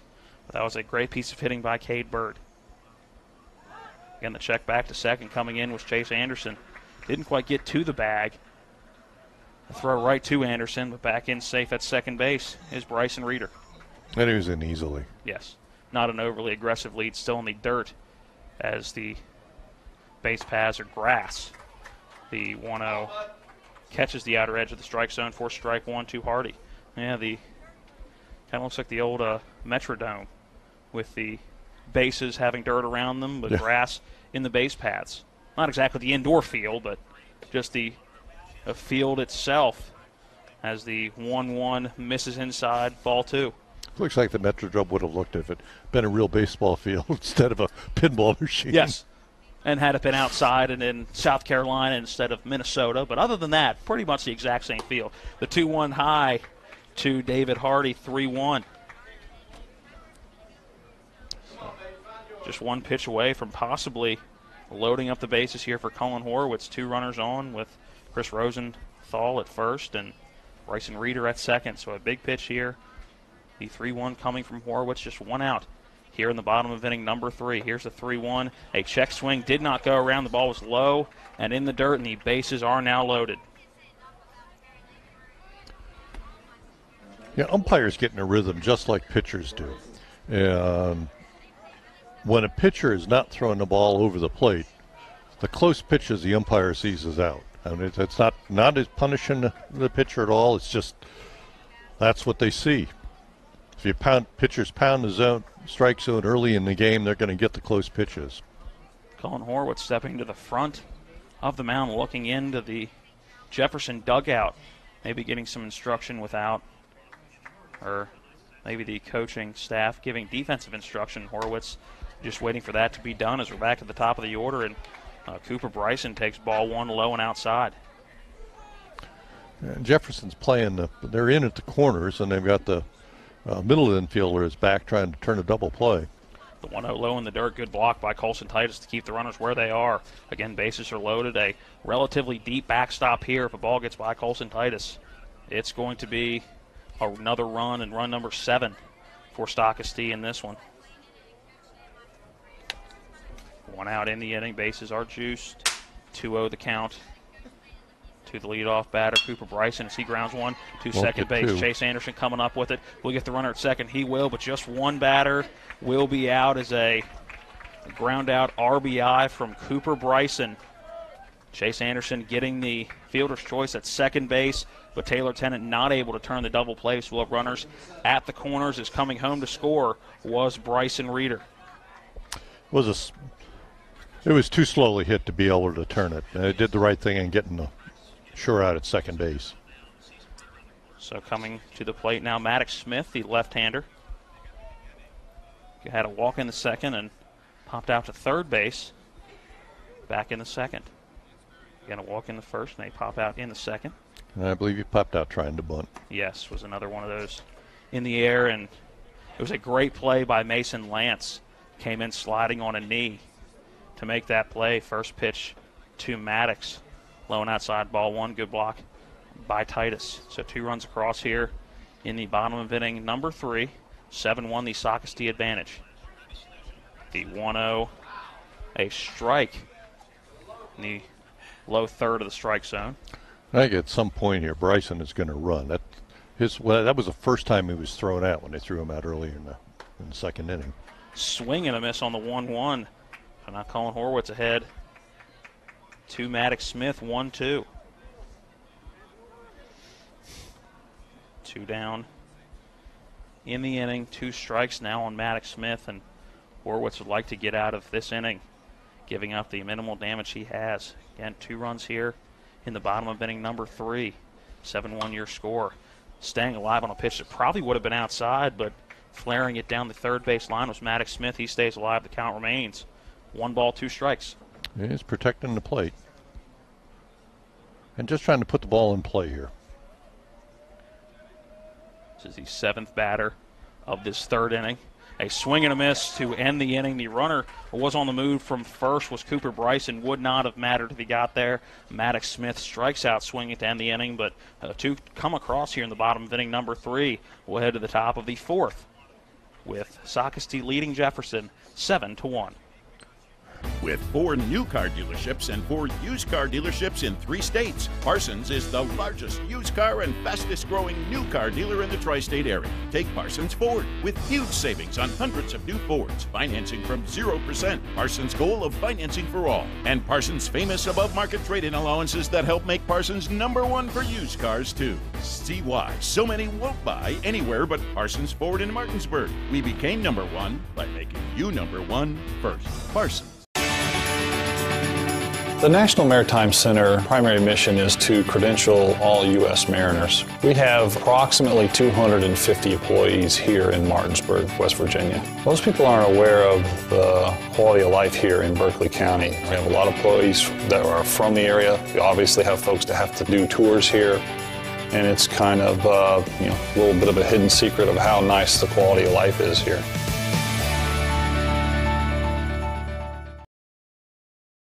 As we are at the top of inning number 4, in the top of inning number 4 here at Socastee High School in Socastee, South Carolina, not far outside Myrtle Beach. We're here for the Mingo Bay Classic. Socastee, the 7-1 advantage. Got 2 in the bottom of inning number 3. Here comes the first pitch, a swing and a miss to Colin Horwitz. Horwitz reached on an error back in the second inning. We will close out our third inning trivia here in the top of inning number 4. Give you the answer to that one. See if Mr. Geffert knows it. I know Matt knows it. As Horwitz takes a breaking ball low and outside for ball 1. Again, the question was, against what team did Babe Ruth hit his first home run? We'll see if Gary knows after the 1-1. That one low and away for ball 2. Well, that is one of the decreasing number of things, which was before my time. I would guess it was the Yankees. Bingo. Here's the 2-1 to Horwitz. That one again, low and outside. All 3 balls have been in pretty much the same location, low and outside. Now the count 3-1 on Colin Horwitz. It was against the New York Yankees on May 6th, 1915. The 3-1 again, low and away, ball 4, and Horwitz on. For the first time, a leadoff batter is on base to start an inning for Jefferson. And that was back when Babe Ruth was just a good hitting pitcher. Yes, exactly. A lot to say could have made the Hall of Fame as just a pitcher if he would have stayed on the mound. Ruth would finish with 714 and lead the majors when he retired with 714 until a guy with the last name Aaron came around to break that. Barry Bonds now questionably holds that record, if you ask me. Check over to first for Cooney. Horwitz back in. The first pitch to Mason Lance. Low in the dirt for ball 1. A good block by Cade Bird. It was a rope double to deep left center that hit off the wall for Mason Lance back in the second inning. That helped score some runs. The only run of the game for Jefferson so far. The 1-0 in for strike 1 to Mason Lance. That looked like that little sweeping breaking ball he's got again. Tried that same breaking ball. This one misses low. 2 balls, 1 strike. Yeah, Ruth would later be sold to the Yankees for a High cost back then, but low cost now of $125,000. And a satchel of magic beans. Yep. Here comes the 2-1. A strike right down the heart of the plate to Mason Lance. Count runs even at 2 balls, 2 strikes. On first is Cullen Horowitz. With that much of a lead, he's not much of a threat to steal. Swing and a miss. Mason Lance goes down on strikes. Nice pitch. Great pitch, an off-speed pitch that Lance awaited back on, but the momentum was just taking him too far forward. The weight had already shifted forward, and he is retired for the first out of the inning. That one on 5 pitches was that at bat. Is now coming to the plate will be Taylor Tennant. Well, I got that as a 6th strikeout for Kenny. And so Kenny throwing well. First pitch to Taylor Tennant. A strike on the outside edge. Right up around the low part of Jefferson across the front of the jersey tops. Again, Horowitz only about 3 steps off first base. The 0-1 to Tennant. Again, catches the outer edge for strike 2. You know, Tennant looked bigger to me when he was on the mound than he did at shortstop. Yes. Definitely a little bit bigger of a force standing on the mound. Cooney comes set out of the stretch, and a time granted at the plate. Again, another late time granted. Yeah, that's a dangerous late time, too. That is. Pitcher could. Because he can release that ball, just not realizing it, and end up hitting somebody, including Tennant. A check swing for Tennant on the ball in the dirt. He's able to hold up. Well, now 1 ball, 2 strikes. Stopping when the pitcher's that far into his pitch, he can injure himself by trying to stop.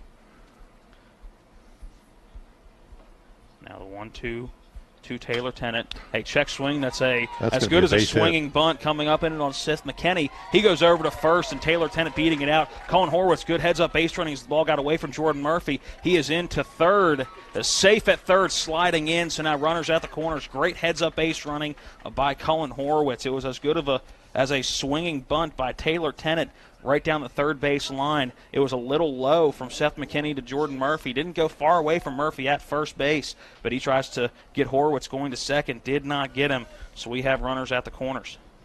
Yeah, third baseman I didn't think had a play on it. I think that's an infield single every day of the week.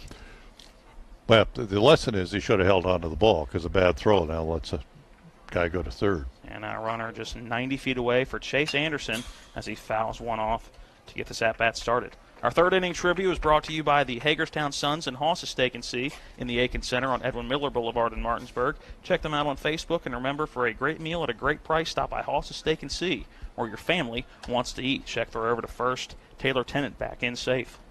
I don't have Tennant with a stolen base yet, but he's getting an aggressive lead over there. Our fifth inning trivia will be coming up in the next inning or so. As here's the 0-1 to Anderson. Ball on the outside edge. Count now even at 1-1. 7-1 the score at Socastee ahead. They got 2 in the third, 5 in the first off Taylor Tennant, who only went 1 inning. Cullen Horowitz in relief, still on the mound. As the 1-1 high inside to Chase Anderson. He leans back. Feet never move, but the upper body does lean out to get out of the way. He's now ahead 2-1. May have been hoping it would just graze the jersey. We saw that a little bit earlier.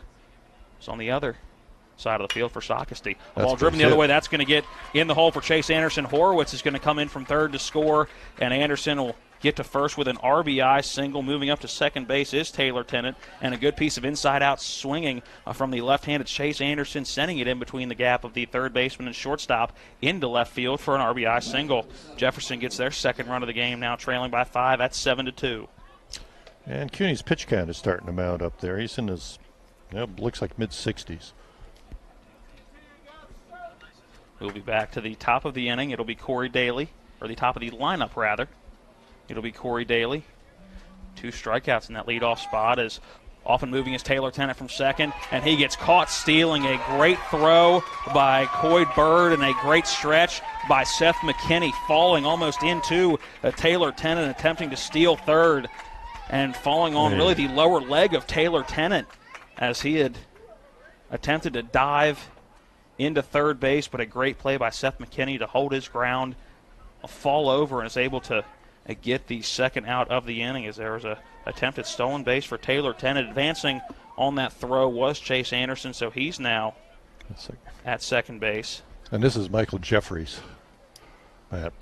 Michael Jeffries now at the top of the order as we had a defensive change. Jeffries rounds one to third. A late hop gets into the outfield, and rounding a third and coming home will be Chase Anderson. He will score as Jeffries is going to reach on what I'm going to call a single. That was a nasty hop it took coming into Cooper Bryson. It looked like it was going to be a routine play off the bat of Michael Jeffries. Yeah, and a late hop. And he played it right. He got right there. The glove was down, and just in front of the glove, it took a hop and almost hit him in the face. Yeah, so a tough play for him to make, but a break for Jefferson. Yeah, break for Jefferson is an RBI single as Anderson comes around to score. So now standing on first is Michael Jeffries. Hayden Stang, the left-hander, will step in. He takes ball one outside. So 7-3 as 2 runs have been plated for Jefferson here in the top of inning number 4. Here comes the 1-0, low inside, ball 2. They just need to keep getting base runners on, moving people around. And this is Jefferson baseball right now. Situational station-to-station baseball. The 2-0, low and inside again for ball 3. And this is how Jefferson's going to claw back into this one. Just keep throwing strikes on the mound and move runners station to station. Use some bunts, hit some singles, drive to the opposite field. As a 3-0 low inside, and on 4 pitches, Hayden Stang's going to reach first base. Well, I got a couple guys on. Good chance here to CUNY's having a little bit of control trouble. They need to take advantage of this. We had him at 54 coming into pitches going into the inning, and at least up over 70 now 15, going into this inning. 19, 23. I got him up around 77 now. Strike on the outer edge to Stevie Lee, the number 3 batter in the order. A fly-out victim to left field in the first, and a strikeout victim back in the third, but on a 9-pitch at-bat. Here comes that 0-1 to Lee. A foul ball behind us, out of play for strike 2. So a good inning so far for Jefferson, but you would hope they could have some more 2-out magic. And hope Lee, that one of the power hitters in this lineup. Shortstop way over towards second base. A lot of room if you could just punch it over to the left side. Which we saw Michael Jeffries drive it to the opposite field. He pulled it because being the right-handed batter, as the 0-2 misses high and outside to Stevie Lee. Saw Taylor Tennant do that. Just kind of flare it.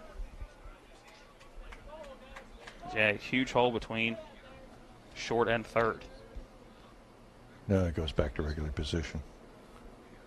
Here's the 1-2. Oh, and nice. There's a yank pitch into right field. Not sure if that's going to score. No. Holding up at third base will be Michael Jeffries. Now the bases are loaded as Hayden Stang moves up to second base, but a great piece of hitting for Stevie Lee. He pulls that one into the gap between second and first, and with 2 outs, some magic at the plate for Jefferson.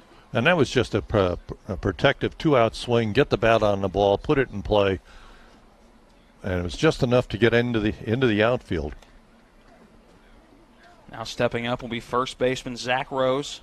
Rose coming in has driven in 6 on the season. A strikeout victim in the first, did walk back in the third inning.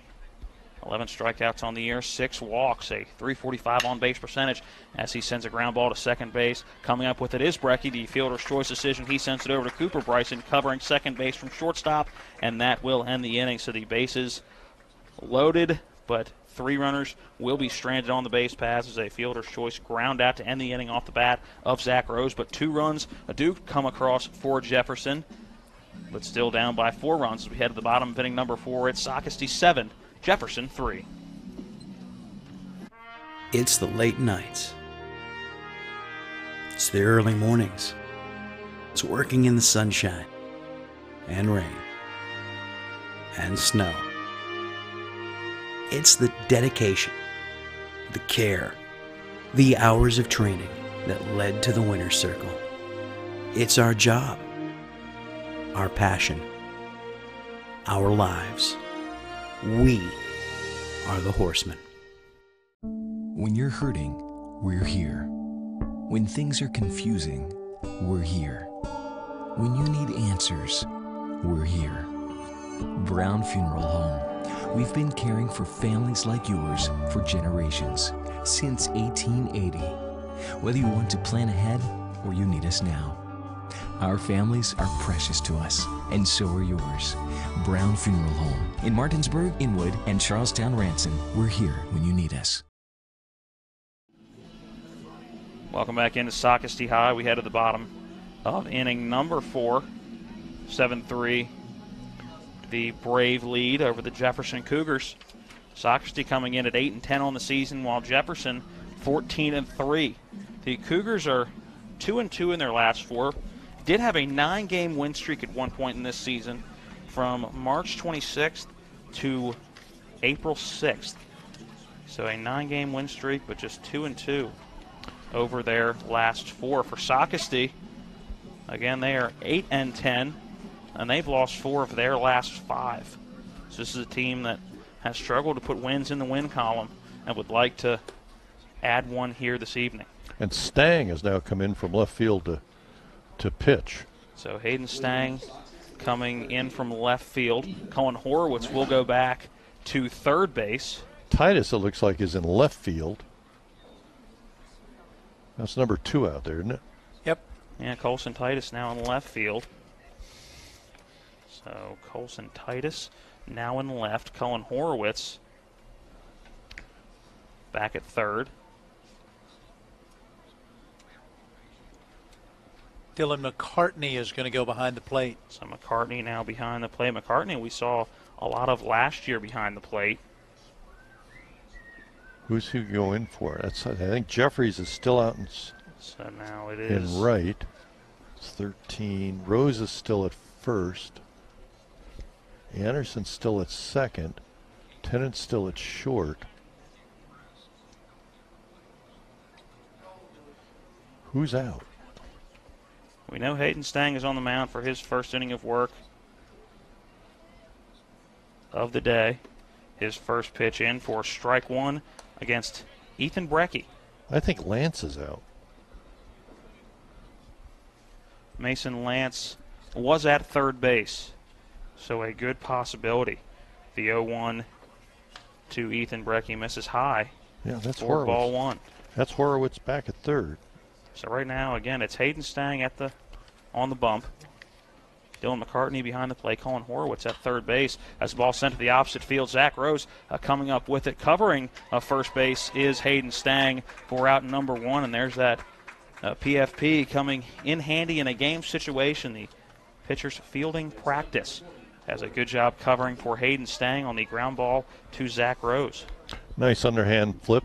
Leading Stang. Made the play easy. So Hayden Stang coming in getting his first batter he sees out. Breaking ball doesn't quite break down into the strike zone to Jordan Murphy for ball 1.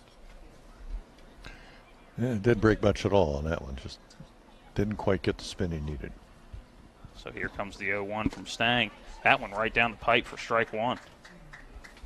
So for Cullen Horowitz, he went 2 innings, gave up 3 hits, and struck out 3 as well. Gave up 2 runs while he was on the mound.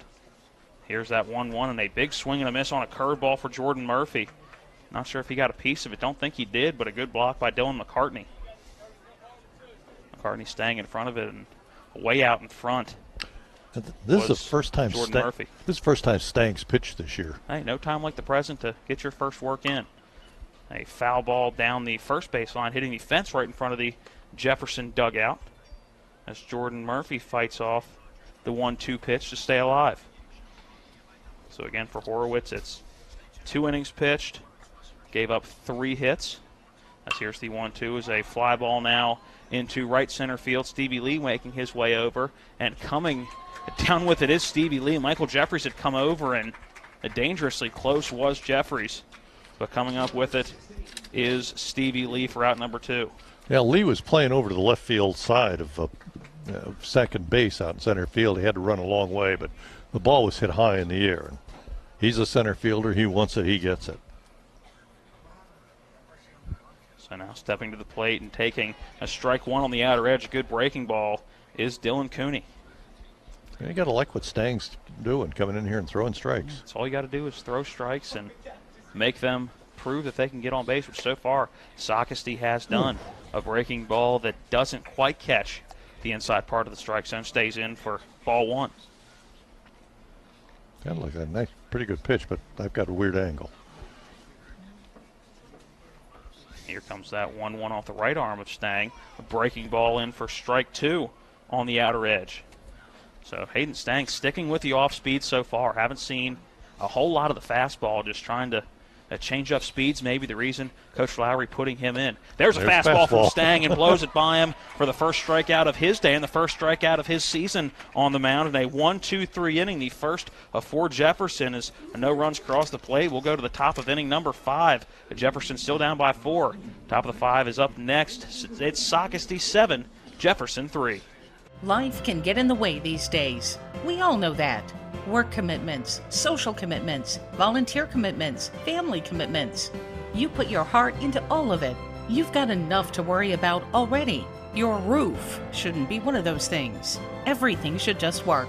But when your roof is in need of an upgrade, you shouldn't have to worry about that either. Modern Renovations, your 4-state roofing solution. Reminding you that home is where the heart really is. If you hang the WVU Medicine sign, certainly has helped take us to another level. Evolving what we try to do as physicians and as a health system and organization is the mission of WVU Medicine, and it's an exciting mission to be a part of. With the knowledge and the years of practice that they've put into this institution, they know a lot. They can help you, and they've helped me a lot. Having people treated locally enhances their overall care. It'll be Colson Titus leading it off here in the top of inning number 5. It'll be our this date in baseball history portion of the game broadcast. As coming back for his 5th inning of work on the mound is Dylan Cooney, and he has pitched well so far in this one. Jefferson scoring 1 in the 2nd and 2 in their last at-bat in the 4th. For Socastee was 5 in the 1st and 2 in the 3rd as Titus takes a ball 1 high and outside. So far, right around 85 pitches for Cooney. As strike 1 catches the outer edge of the zone. Colson Titus now knotted up at 1 ball, 1 strike. Here's that 1-1, a breaking ball in for strike 2. That one breaking over the outer edge of the strike zone. Cooney now ahead on Titus, 1-2. Here comes the 2-strike pitch to Titus, a breaking ball. The Titus sends right back up the middle. Coming in on it is Ethan Brecky. Over to first base and hauling it in is Jordan Murphy for the 4-3 first out of the inning. It was a sharp hit ball right back up the middle for Colson Titus, but a good job by Ethan Brecky coming in on it. Thought Cooney may have a shot at it. He kind of skipped out of the way, decided to let his second baseman get it, and it paid off for the first out of the inning. I don't think it was as much of a decision as a dance out of the way of a sharply hit ball. Colin Horowitz now steps in and takes a hearty cut for strike 1. Although, as Matt and I say every time we do a Jefferson game, we don't think there is any other type of cut for Colin Horowitz other than one that he wants to send over the fence. The 0-1 outside for ball 1. Here comes that 1-1, and Horowitz, again, a hearty cut, going foul on the first base line. Going over to make the play, is Jordan Murphy, making a great play. Is a interesting foul ball territory as he came right in where the fence kind of jolts in towards the dugout. If that ball is hit another probably 5 feet up the line, it's going to go out of play, and Colin Horowitz is going to live to see another pitch. But a good job by Jordan Murphy knowing where he was in the field and staying with the ball for out number 2. It is. That's a weird angle down past the dugout. Ball 1 outside to number 39. Now in for Jefferson, Dylan McCartney. As the 1-1 or the 1-0-1 or 1-0-2 McCartney in for strike 1.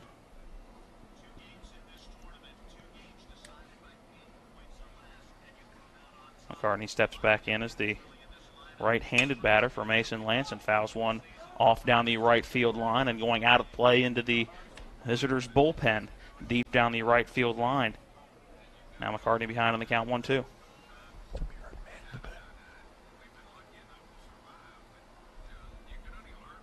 Here comes the 1-2 to McCartney and chops one back to the pitcher, Cooney. He's going to step in underhand toss to Jordan Murphy for the third out of the inning. That one going 1-3 and a 1-2-3 inning for Cooney. His first of this ball game, and we'll head to the top of inning number 6, or the bottom of inning number 5 rather.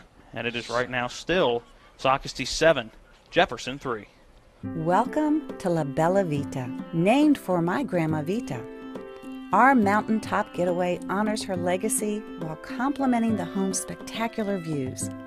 This recently renovated property boasts a breathtaking landscape of Deep Creek Lake while providing great open interior spaces for a sensational vacation. You'll immediately notice the great room allows for entertaining, dining, and relaxing after long days on the lake or skiing on the slopes of Wisp.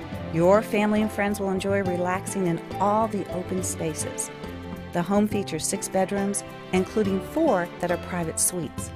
And each of the 4 levels of this home feature amazing visibility as far as the eye can see. Like our family, we hope you enjoy making memories here on the mountain. We love sharing the spacious, warm, and inviting home that overlooks the lake. Cheers to the beautiful life, La Bella Vita. 5 at Socastee 7, Jefferson 3. We'll get into this state in baseball history in the bottom of inning number 5. It's a feature brought to you by Bears Repair at 904 Winchester Avenue in Martinsburg. For all your automotive repair needs, call the certified mechanics at Bears Repair. Phone 304-262-0208, or as it's written on here, FON 304-262-0208. Guessing just a typo by the man running the camera. Again, Matt Miller running our TV 10 camera, the third member of our broadcast crew. Matt Crawford here with you. Gary Geffert to my left, and Caleb Falero back in the Talk Radio WRNR / TV 10 studios. Bryson Reeder steps in. The first pitch to Reeder. In for strike 1. Hayden Stang coming out for his second inning of work. He went 1-2-3.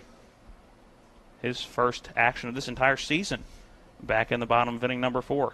Here's the 0-1 breaking ball that hits the helmet and jars the helmet a little bit as it started sliding up the head of Bryson Reeder. And Reeder going to jog down to first base after being plunked in the head.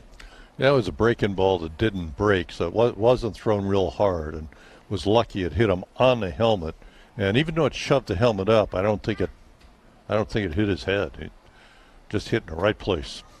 And I do hear it's important for breaking balls to indeed break. It is. As right there, it did not, and that's why you wear the helmets. As it does appear that Reeder is okay. Jefferson head coach John Lowery Sr. going to go out and have a mound visit as going to first base. Looks like head coach Curtis Hudson for Socastee. Yeah, and Coach Lowery was out there gesturing. Trying to tell Stang, got to get up, got to get in on top of the ball to get the spin on it. Could see him gesturing doing that. Come on, Seth, up on the plate, buddy, grab it. Everybody still looks to be okay as Coach Hudson will jog back to the third base line. Yeah, but I'm glad Reeder wasn't hurt. But when it hit him, and he stopped for just a second, but then he dropped, put the bat down, and adjusted the helmet, and jogged on down. Now stepping up is third baseman Seth McKinney. He lays down a bunt that goes right back to the pitcher Stang. Stang not able to make a play at second, but does go over to Zach Rose at first for the fielder's choice, and would have been a tough play to make at second as Reeder got a good break, but McKinney will be tossed out at first base as Stang at least able to salvage one out. Well, he did the right thing because you got to get one. You got to make the sure out. And if he throws the second and they don't get the play, then you're putting yourself in the position of having another big inning. Cade Bird now stepping in, the right-hander. A RBI single back in the third inning. First pitch to him low and outside. Good block at the plate by Dylan McCartney. keeping Bryson Reeder at second base. Yeah, McCartney looked for the appeal, but the infield umpire says no swing. 7-3 your score here from Socastee. It's the home team Braves with the lead over the visiting Jefferson Cougars. Jefferson's first game here at the Mingo Bay Classic. Here's the 1-0 fouled off over the first base dugout off the bat of Cade Bird. And apparently going off the school behind us as Socastee High, not too far behind our broadcast location in the very luxurious press box. Here's the 1-1 fouled off down the first baseline, out of play. And Stang now ahead in the count to Bird, 1-2. One down here in the inning, standing at second base, is Bryson Reeder. He was plunked by a pitch in the head, then a bunt moved him to second. Seth McKinney thrown out at first base. And Anderson intended pinching a little bit up the middle to hold the runner at second, but then Anderson moves back to regular position before the ball's thrown. Here's the 1-2 fouled off by Bird. He stays alive with 2 strikes. But Stang's doing what he needs to. Just keep throwing strikes.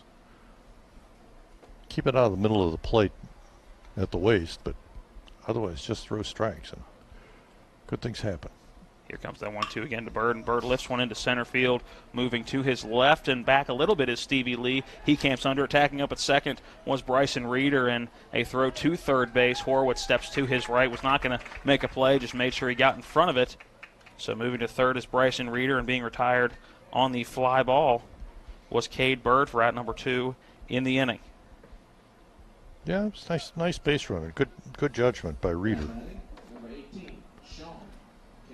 Sean Campbell now we would have as a pinch hit for David Hardy. So Sean Campbell coming into that number 9 spot in the order. Hardy was playing right field. We'll see if there's a defensive change or if there had been a defensive change in right field that we just hadn't noticed yet. Campbell has not played a lot this year, but he's had 19 at-bats, has yet to have a hit. He's moving up into David Palco territory. Can we change that into moving up into Chris Davis territory? He's a ways from Chris Davis. I was going to say he's a ways from Chris Davis, but that's got to be that's the new, I don't even want to say milestone. That's the new mark that is the epitome of you're struggling at the plate now, as Davis for the Baltimore Orioles has finally started to come around, and once he got that first hit, has been pretty successful at the plate the last couple of games against the Red Sox. 2 games. Hey, that's a couple the last time I checked. Here's the first pitch to Campbell, and a big swing and a miss on a breaking ball that was well out of the zone. Hayden Stang will take it. Yeah, Campbell decided to swing at that before the ball was out of the pitcher's hands. Yeah, when you've struggled at the plate like Campbell has, you're just looking for anything to get on base. I think kind of a waste pitch from Stang, low and away in the dirt. A good block by Dylan McCartney is after Campbell swung at a pitch extremely out of the zone. I think it was Stang's intention to see how far out of the zone he's willing to go. I think you're exactly right. Here comes that 1-1 from Stang, a fastball right down the middle, a 4-strike 2. You know, there's a pitcher for the Braves, Bob Buell, in the 50s, who was 0 for 70, and he said it was terrible because nobody wanted to give up a hit, so everybody was bearing down against him. The 1-2 and a sharp hit ball to left field coming in on it, playing it very well was Colson Titus, and Campbell just going to shake his head, take his helmet off, and go, what do I have to do to get on base? An absolute rocket to left field. Colson Titus playing right where he needed to make that play, taking a few steps in, and the side is retired. No runs across. A 1-run stranded at third base was Bryson Reeder. He does not come across the plate, and we'll go to the top of inning number 6. It's Socastee 7, Jefferson 3. Ron Hawker here. You have no idea what Johnny's goes through to bring you the best seafood around. We have snow crab clusters, shrimp, crab meat, fish, all the best seafood you want at Johnny's. It's a tough job out here, but our customers are worth it. Johnny's with 2 great locations, 1456 Winchester Avenue, Martinsburg, and Route 11 South in Chambersburg. With 4 new car dealerships and 4 used car dealerships in 3 states, Parsons is the largest used car and fastest growing new car dealer in the tri-state area. Take Parsons Ford with huge savings on hundreds of new Fords, financing from 0%, Parsons' goal of financing for all, and Parsons' famous above-market trade-in allowances that help make Parsons #1 for used cars, too. See why so many won't buy anywhere but Parsons Ford in Martinsburg. We became #1 by making you #1 first. Parsons. Don't do in the top of the 6th. Nobody's thrown. Welcome back into Brave Park, Socastee High School in Socastee, South Carolina, the Mingo Bay Classic. It's the Jefferson Cougars taking on Socastee. The Braves have the 7-3 advantage. We head to the top of inning number 6. Get in our This Date in Baseball History segment this half of the 6th inning. Taylor Tennant set to lead off for Jefferson.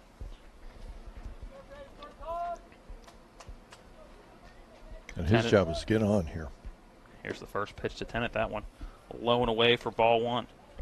Now I've got Cooney up at 91 pitches. According to Baseball America, South Carolina has 110 pitch maximum for high school pitchers. The 1-0 from Cooney, again, low and in the dirt for ball 2. Let's get into our This Date in Baseball history. April 15th, we're going back to 1910. President William Howard Taft becomes the first president to throw out a first pitch on opening day. Here's the 2-0. That one a strike on the outer edge to Taylor Tennant. They count 2 balls, 1 strike. So it's William Howard Taft that got it started with the ceremonial first pitch in 1910 as another late time granted at the plate. That's dangerous. It's very dangerous for the pitcher. Taft threw from the stands, and one bounced Walter Johnson for the Washington Senators as the 2-1 misses low. 3 balls, 1 strike. So Walter Johnson caught the inaugural first pitch and then went out and threw a 1-hitter for a 3-1 win against the Philadelphia Athletics. The 3-1 low and in the dirt, and Taylor Tennant will take first base. I don't know. I think the greater honor there was that Taft was able to throw the ball to Walter Johnson. Yeah. I'm sure Walter Johnson thought it was cool, but looking back now, you're going, man, I want to throw a ball to Walter Johnson. Yeah. Bottom of the order now is stepping to the plate is Chase Anderson. He's had a couple of hits today. Again, reaching on the base on balls was Taylor Tennant. And here comes the 0-1. Low and outside for ball 1 to Anderson.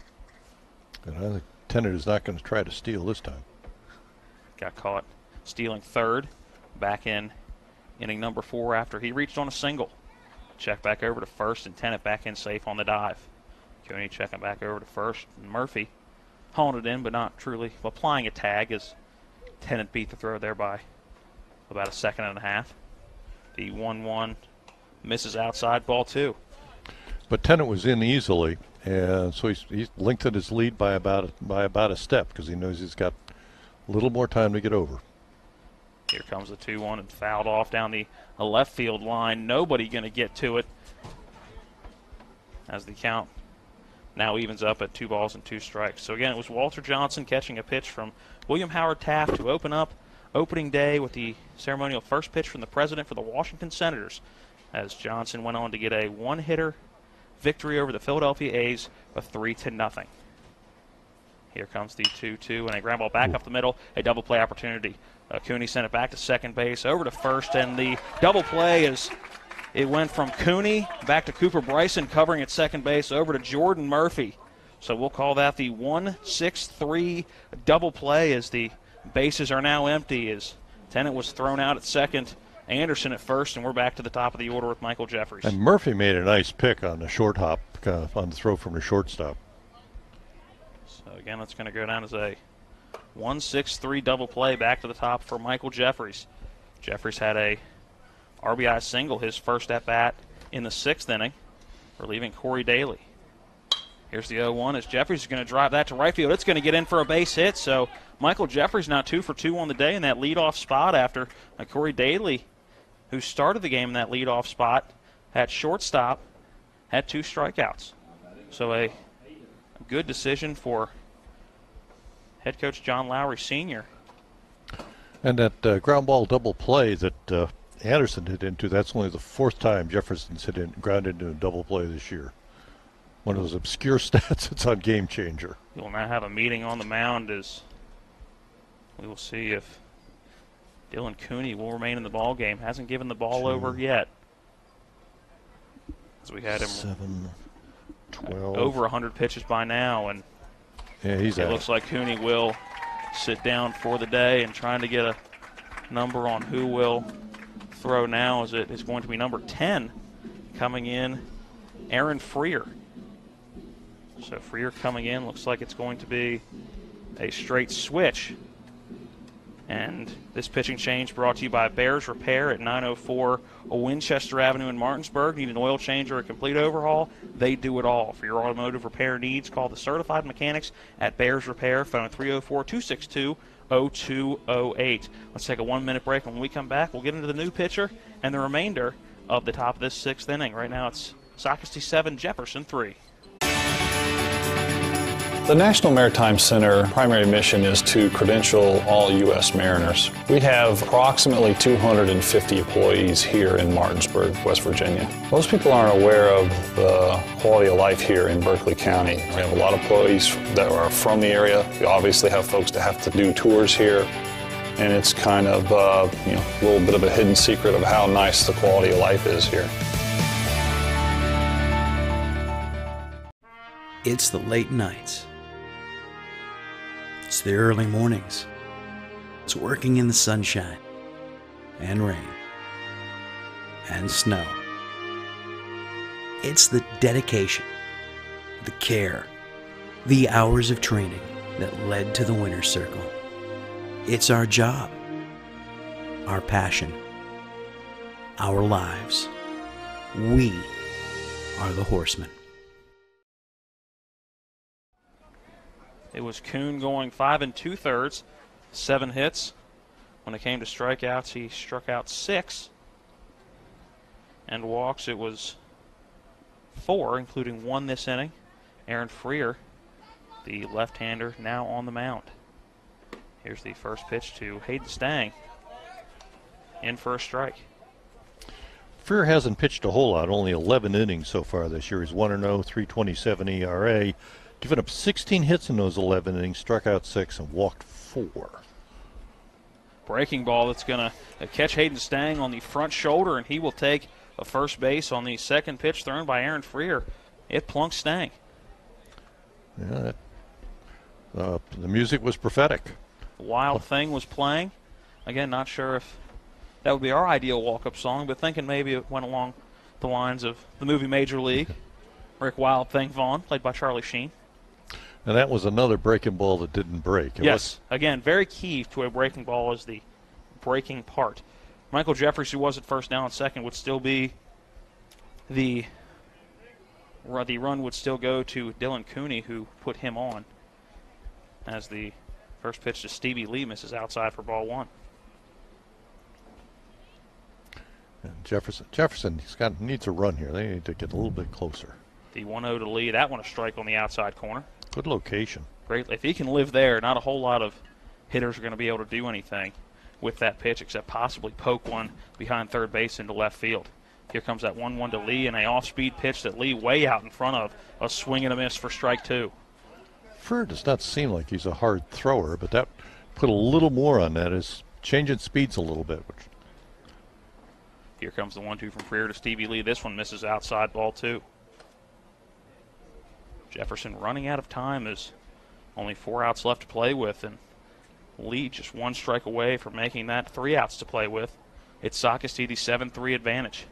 Here comes that 2-2, and Lee smokes one down the right field line, but way ahead on that one as it goes a foul into the walkway between Socastee High School and Brave Field. He was about 2 days early on that. Yes.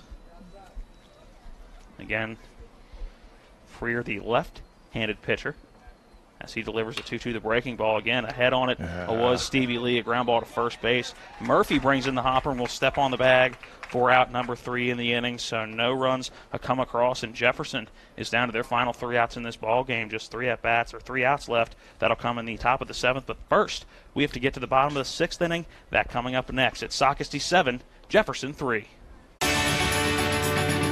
The National Maritime Center primary mission is to credential all U.S. mariners. We have approximately 250 employees here in Martinsburg, West Virginia. Most people aren't aware of the quality of life here in Berkeley County. We have a lot of employees that are from the area. We obviously have folks that have to do tours here, and it's kind of a little bit of a hidden secret of how nice the quality of life is here. It's the late nights. It's the early mornings. It's working in the sunshine and rain and snow. It's the dedication, the care, the hours of training that led to the winner's circle. It's our job, our passion, our lives. We are the horsemen. I don't know who's in right, but Rose is on first. Michael Jeffries now in to pitch for Jefferson as they still find themselves down by 4 runs. 7-3, the Socastee Brave advantage. As we are in the bottom of inning number 6, this pitching change brought to you by Bears Repair at 904 Winchester Avenue in Martinsburg. Need an oil change or a complete overhaul? They do it all. For your automotive repair needs, call the certified mechanics at Bears Repair. Phone 304-262-0208. Michael Jeffries was in right field. From our vantage point, awful tough to see a number out there in right field. Looks like everybody else possibly stayed the same. Stang will go back to left field, and looks like Colson Titus moved to right field. Matt Miller with the camera work. The zoom does help figuring those things out, so it's now Hayden Stang and going back to left field where he started the game, and Colson Titus moving to right field. Jeffries has pitched very little this inning. Matter of fact, he has pitched exactly 1 inning. He's gave up a couple of hits that inning, gave up 1 run. It was earned, walked a guy, and struck out a guy. So Hayden Stang went 2 strong, not allowing a hit, striking out 1, hitting a batter, and throwing 24 pitches. So Stang going 2 strong. Again, that's no hits and 1 strikeout, and hit a batter. He did what they needed to do, stopped him from scoring runs. Yep, did not allow a run in his first outing of the year. A quick bunt attempt shown, but able to pull back is our leadoff batter, Cooper Bryson.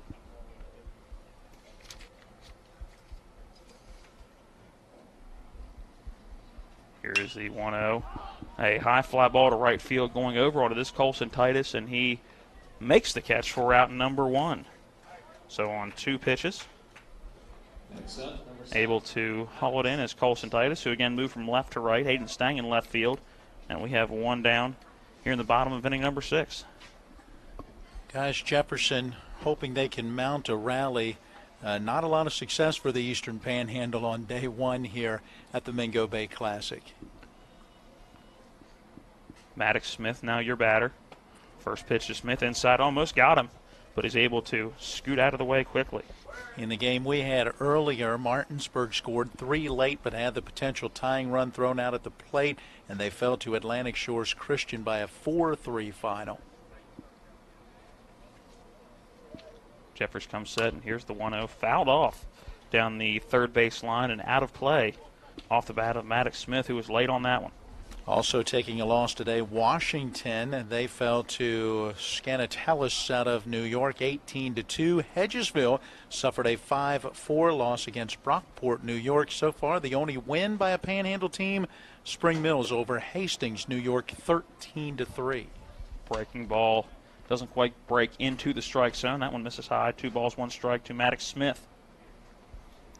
Smith was a strikeout victim, a pop-out victim to third base. A great play made by Mason Lance and drew a walk back in the first inning. A check swing didn't go around, and that pitch misses outside. So now Maddox with a good eye at the plate. He's ahead in the count, 3 balls, 1 strike. Did a little jump there to loosen up before the next pitch. Cooling down out there. Probably somewhere in the mid to low 60s. A very high fastball that misses. Dylan McCartney having to leap up and kind of twist the body, able to bring it down.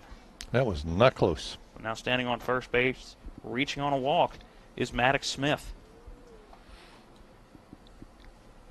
Ethan Brecky now stepping in as Taylor Tennant came in to have a quick conversation with Michael Jeffries. Tennant, who started this game, has come in and had a conversation with each one of the relievers that has been in, maybe telling him what he saw in his first action against them back in the first, as the first pitch to Brecky fouled off down the third base line and out of play. Yeah. Brecky hasn't hit the ball out of the infield, but he's been on twice with a couple of walks. Hey, you got to get on base somehow. Nobody's ever been thrown out on ball 4. I've heard that rumor. Here's the 0-1 to Brecky as Jeffries comes set. Here's the deliver. And a little flare that's going to reach the middle of the infield. That's going to be a tough play to make. Coming in on it is Anderson. He does make the play over to Rose at first base, and that had infield single written all over it, but a great play by Chase Anderson as Jeffries was going back on it about 5 feet behind the pitcher's mound dirt. A good job by Chase Anderson reading it, coming in, and making the throw on the run for out number 2.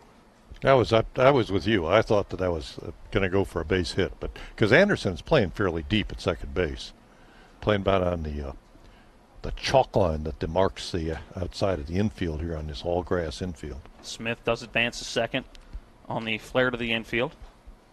So now the first pitch to Jordan Murphy, who steps in high and inside for ball 1.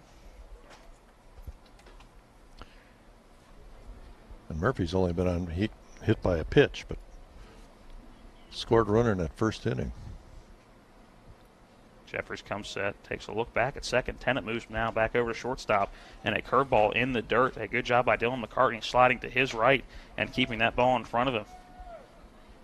Now it's Murphy ahead in the count, 2-0. This is a Socastee team that is 8-10 going into today's game, a team that only won 8 games last year, so looking to get more wins than they did all of last year, as they still have quite a few games to play, as a foul ball coming right back at our camera. If Mike Hornby's watching, I'm sure he just jumped a little bit, but don't worry, Mike, there's a fence in front of us. And it's reasonably solid. Reasonably solid. Don't see any holes in the metal chain link fence. Again, right behind home plate here at Socastee Ballpark. 2-1 the count as a fastball misses inside and hits Jordan Murphy right in the rib cage. He stood in there and took it and will take first base. I think every pitcher's been in for Jefferson has hit at least one guy now. Just inconsistent on the mound tonight for Jefferson. Stang looking back. Yes, Stang hit the first batter he faced in the 5th. And looking back on it, don't believe that Colin Horowitz hit a batter. Now looking back, I see a couple of walks, but don't believe he plunked a batter. So 3 of the 4. Not all 4. So now runners on first and second. Checking back, and that ball's airmailed into center field, but having to stay at second was Maddox Smith, who went diving back in. It was Taylor Tennant coming over to try to get behind the runner. A jump throw from Jeffries. Luckily, a great backup by Stevie Lee in center field coming in, keeping the runners where they were at first and second. He threw that about 3 feet over Tennant's head. Tennant didn't jump. He knew it was too high for he bent the knees like he was going to jump and then just immediately turned around to go run for that baseball. So now the first pitch to Cooney, a dribbler to the right side. Anderson with it. He will toss it over to first at Rose. Rose keeps his foot on the bag, hauls the ball in for out number 3 of this bottom of the 6th inning. We will head to the top of inning number 7. Jefferson needs 4 to keep playing. They find themselves down 7-3. Socastee with the lead. Top of inning number 7 coming up next. This is high school baseball on Talk Radio WRNR and TV 10.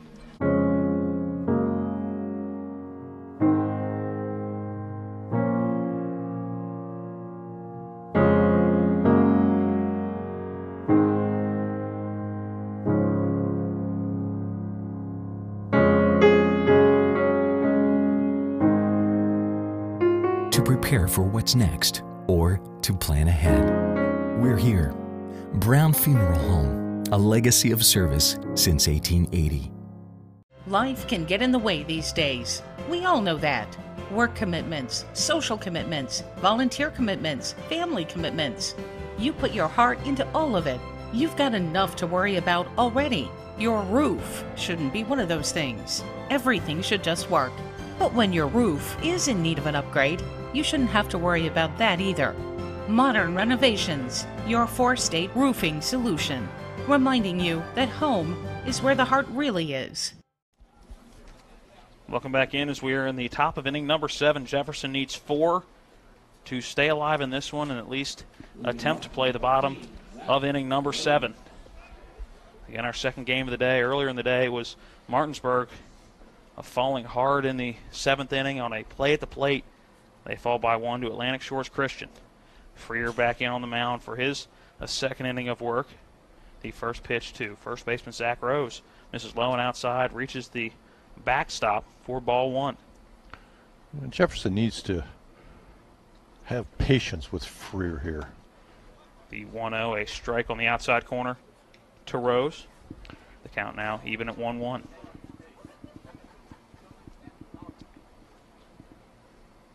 Coming set out of the stretches, Freer. He delivers the 1-1 and a swing and a miss from Zach Rose. A pitch in a very similar location to the 1-0, right on the outside corner, low outside corner. And Rose just couldn't keep his head down enough and extend those arms to try to drive one to opposite field and swung through the 1-1. Now here comes the 1-2 to Rose. That one outside for ball 2. And it's set up a little further outside to see if you'd go for that extra couple inches. Zach Rose, a fielder's choice, ground out in the 4th, a walk in the 3rd, and a strikeout in the 1st, and a strikeout here in inning number 7. That one looking on the 5th pitch of the at-bat, right down the middle, a little bit lower in the zone, but strikeout number 1 on the game for Aaron Freer, and strikeout number 7 of the day for the Jefferson Cougars. And at this point in the game, if you're Zach Rose, you got to swing the bat. Yeah, I don't know what he was looking for, but it wasn't for that get-me-over fastball. It was down in the zone. It wasn't a terrible pitch. But Freer is not a hard thrower. No, I think he's more of a location and movement guy from what we've seen today. And haven't seen all that much movement from him. I think he's a guy that comes in and can paint the corners from what we've seen in his actions so far today. The first pitch to Colson Titus inside for ball 1. Titus coming in, has not reached yet today. The 1-0 bounces in front of the plate and gets all the way to the backstop past Cade Bird. So now Titus ahead in the count. 2 balls and no strikes. Again, Jefferson needs 4 to keep playing. The Socastee Braves, the home team, in the first game of the Mingo Bay Classic for both of these teams as Titus takes strike 1. That catches the outside edge. Socastee the 7-3 lead on their home field. 2-1 low and in the dirt, misses for ball 3. So Colson Titus ahead in the count, and a hitter's count now. See if he has the green light and can take a hardy cut on anything near, and he does and sends one to the opposite field. That one may find a gap. Going out in right field, making a great play on the baseball was David Hardy. Actually going out into right field, Hardy was replaced by Sean Campbell. So Campbell making a great play in right field as that was a ball, a nice inside-out swing for Colson Titus. It was trailing from center field. Wasn't sure if Campbell was going to be able to run it down. He did for the second out of the inning, and now Jefferson is putting all their hopes on this game on the sophomore playing third base in Cullen Horowitz as he needs to get on base, and Jefferson needs some 2-out magic. The first pitch to Horowitz, a strike on the outside corner. Freer is one of those guys, you watch him and you can't figure out. He's not throwing hard, doesn't have the sharp breaking ball, and all the way back to the dugout, you can't figure out how he got you out. A breaking ball, a hanging curveball, a slow curveball, couldn't have been much more than probably 60 miles an hour. Breaks in for strike 2, so now Cullen Horowitz behind on the count 0-2, and Socastee just 1 strike away. And Horowitz, a big swing and miss, but it gets away from Bird, and he can't find it. So Cullen Horowitz is going to reach on the strikeout. So a lucky break for Cullen Horowitz, who had a hardy cut at a breaking ball that started on the outside edge and finished in the dirt right at his feet. It hit the shin guard of Cade Bird and then bounced to his right. He had no idea where the baseball was.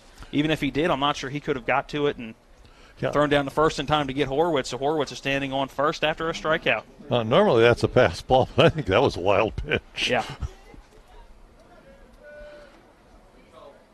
Was a story about Yogi Berra when Berra got on a strikeout, and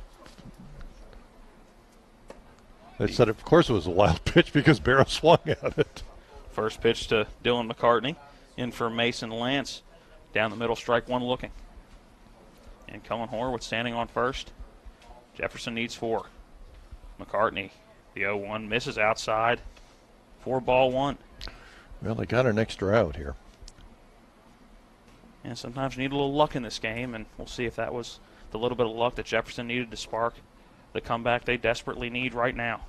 The 1-1 to McCartney, that one low in the dirt. It took a bounce, a good block by Bird on the one hop. But now it's McCartney heading the count 2-1. Well, that's how Martinsburg's rally started. Just a little pop fly that fell among 3 people.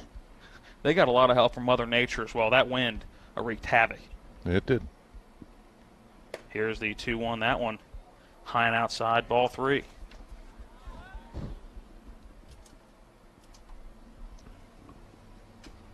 There's that McKinney coming in to talk to Freer. Seth McKinney coming in from third base to talk to Aaron Freer, who came in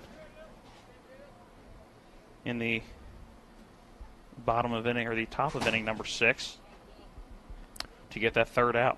Probably giving sound advice, like throw a strike. Here comes that 3-1. A strike that catches the lower corner of the zone, and the count is run full. So Cullen Horwitz will be on the move with this pitch. So if Dylan McCartney can find a gap, could possibly score Horwitz. But right now, you need more than one. You just need to get on base if you're Dylan McCartney, but also have a good eye at the plate. As here's a 3-2. That one misses outside. An easy one for McCartney to take, and he reaches on a full count base on balls. Well, now you got the tying run in the on-deck circle. You need to get him up to the plate. Right now, Taylor Tennant will step in, the right-handed batter. We have a pitching change as Freer doesn't look too happy on the mound. I think he wants to finish this game out as he just tosses the ball, and he is visually upset with head coach Curtis Hudson.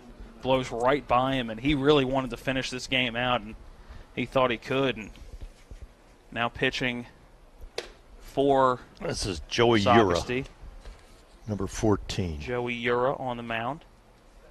Again, was not a position player, so just a straight bullpen call. This pitching change brought to you by Bears Repair at 904 Winchester Avenue in Martinsburg. Need an oil change or a complete overhaul? They do it all. For your automotive repair needs, call the certified mechanics at Bears Repair or phone 304-262-0208. Freer's got no reason to complain here. Ura is their closer. He's got 4 saves on the year. He's got a 1.23 ERA. He's pitched 14 and 2/3 innings, struck out 21 hitters in that 14 innings, has given up 6 walks and 10 hits. But he's had some success coming in and finishing games. That's half saves and half the game Socastee won. 2 strikeouts on the day and an inning of work for Freer. When it came to hits, there was none given up, and no runs across the plate on his watch, but both runners on right now could be his responsibility. He also hit a batter, but hit a batter and had 1 walk. That did come just 1 batter ago with Dylan McCartney. So now stepping up will be Taylor Tennant as Joey Ura tries to get the last out for Socastee. Here's the first pitch, and fouled over the first base dugout, the Jefferson Cougar dugout, for strike 1. And Ura looks like he's just coming out and going right at him. Yeah, if you mentioned their closer, and another late time granted. This is, as we hear from the press box next to us, and I'm in full agreement here. I think there's been some late times awarded at the plate on both sides. Here comes the 0-1 from Ura, fouled off again, same location. Both pitches so far have been fouled off right to the right of us in between the dugout and the press box here at Socastee, and now Taylor Tennant behind on the count 0-2. Those are just two pretty good fastballs. No fooling around. Here comes the 0-2 from Ura, and now we'll have a balk. I'm not sure if Ura thought there was a time called or what, but he lifted the leg, came all the way forward, and when he planted that front leg, just stopped. I think Ura saw the umpire flinch, thought he was going to come up.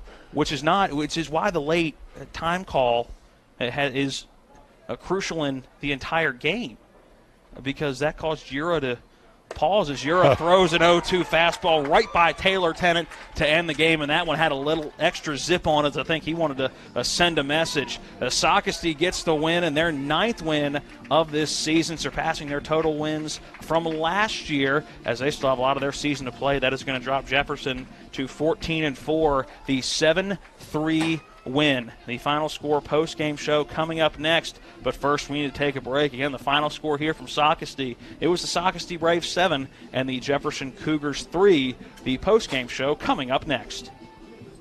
If you hang the WVU Medicine sign, certainly has helped take us to another level. He literally saved my life. It's just mind-boggling to me that he was able to do what he did. We're able to affect much more of a difference for our patients with these resources. Having people treated locally enhances their overall care.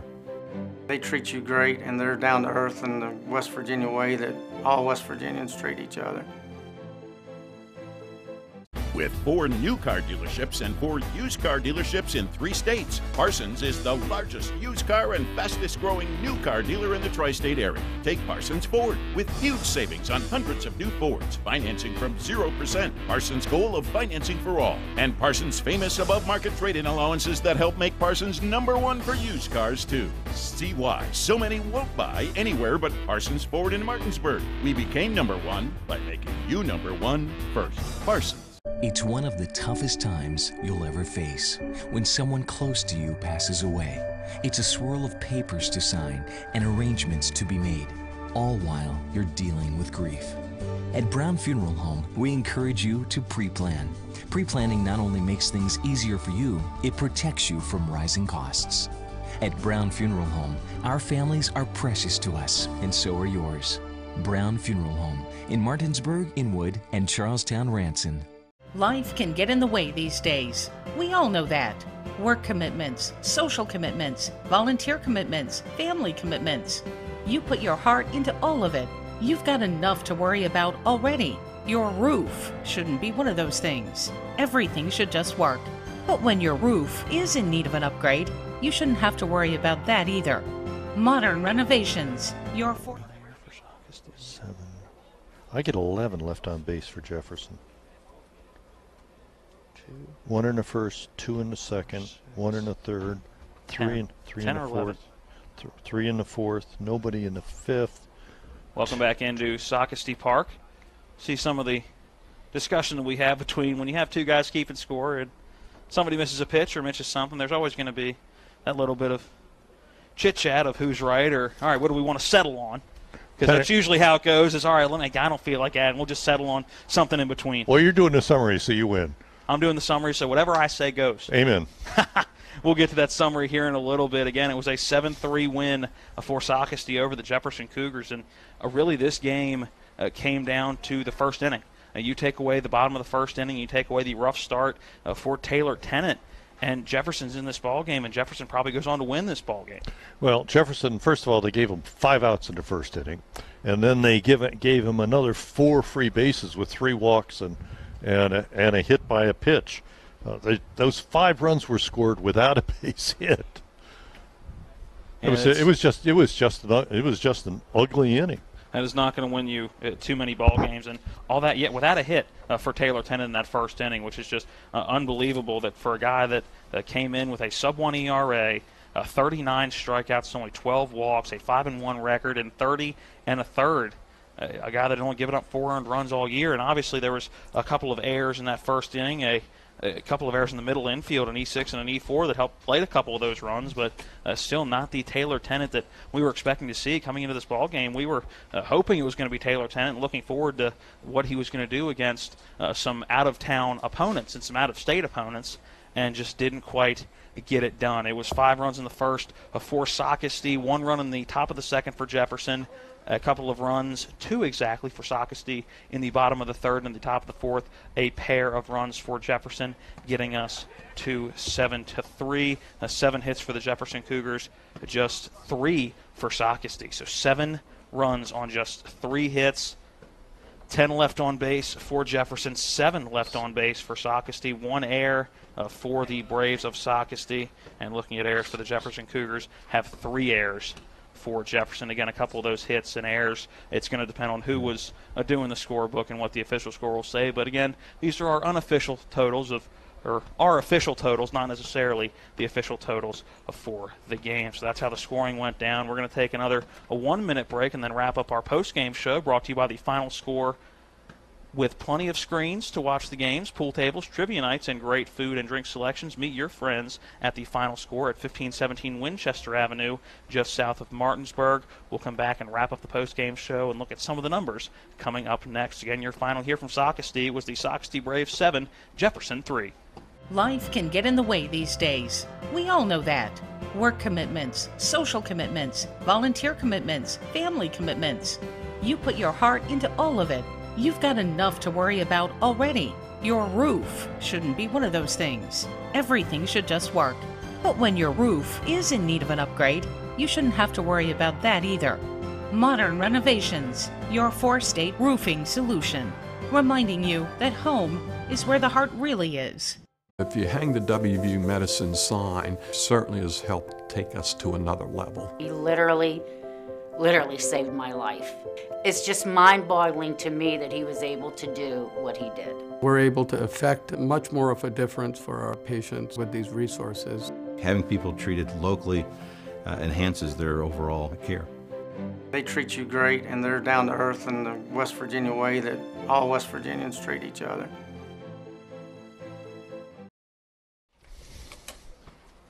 Welcome back into the Final Score post-game show. It's time to take a look at some post-game stats brought to you by Dynamark Atlantic Security. Hey, don't become a statistic. Protect your family and home with the local alarm professionals at Dynamark Atlantic Security. They have the solutions to meet your needs and local monitoring too. To learn more, call our buddy Ben Copenhaver at 304-671-2158. All right, let's take a look at some of the hitting totals first. For Jefferson, leading it off, Corey Daly, he went 0 for 2 with a couple of strikeouts. He was replaced by Michael Jeffries. Jeffries had a couple of singles, including a RBI. Going down to Hayden Stang. Stang reached on a hit by pitch in the first and a walk in the 4th inning. A second hit by pitch in the 6th, though he reached 3 times without the courtesy of getting one into the outfield, without the luxury of getting one into the outfield. Stevie Lee had a single in the 4th. He went 1 for 4. Zach Rose in the number 4 spot had 2 strikeouts on the day, reached on a walk in the 3rd, a fielder's choice, so he ended up going 0 for 2 on the day. Colson Titus, nothing to report on him, 0 for 4 on the day.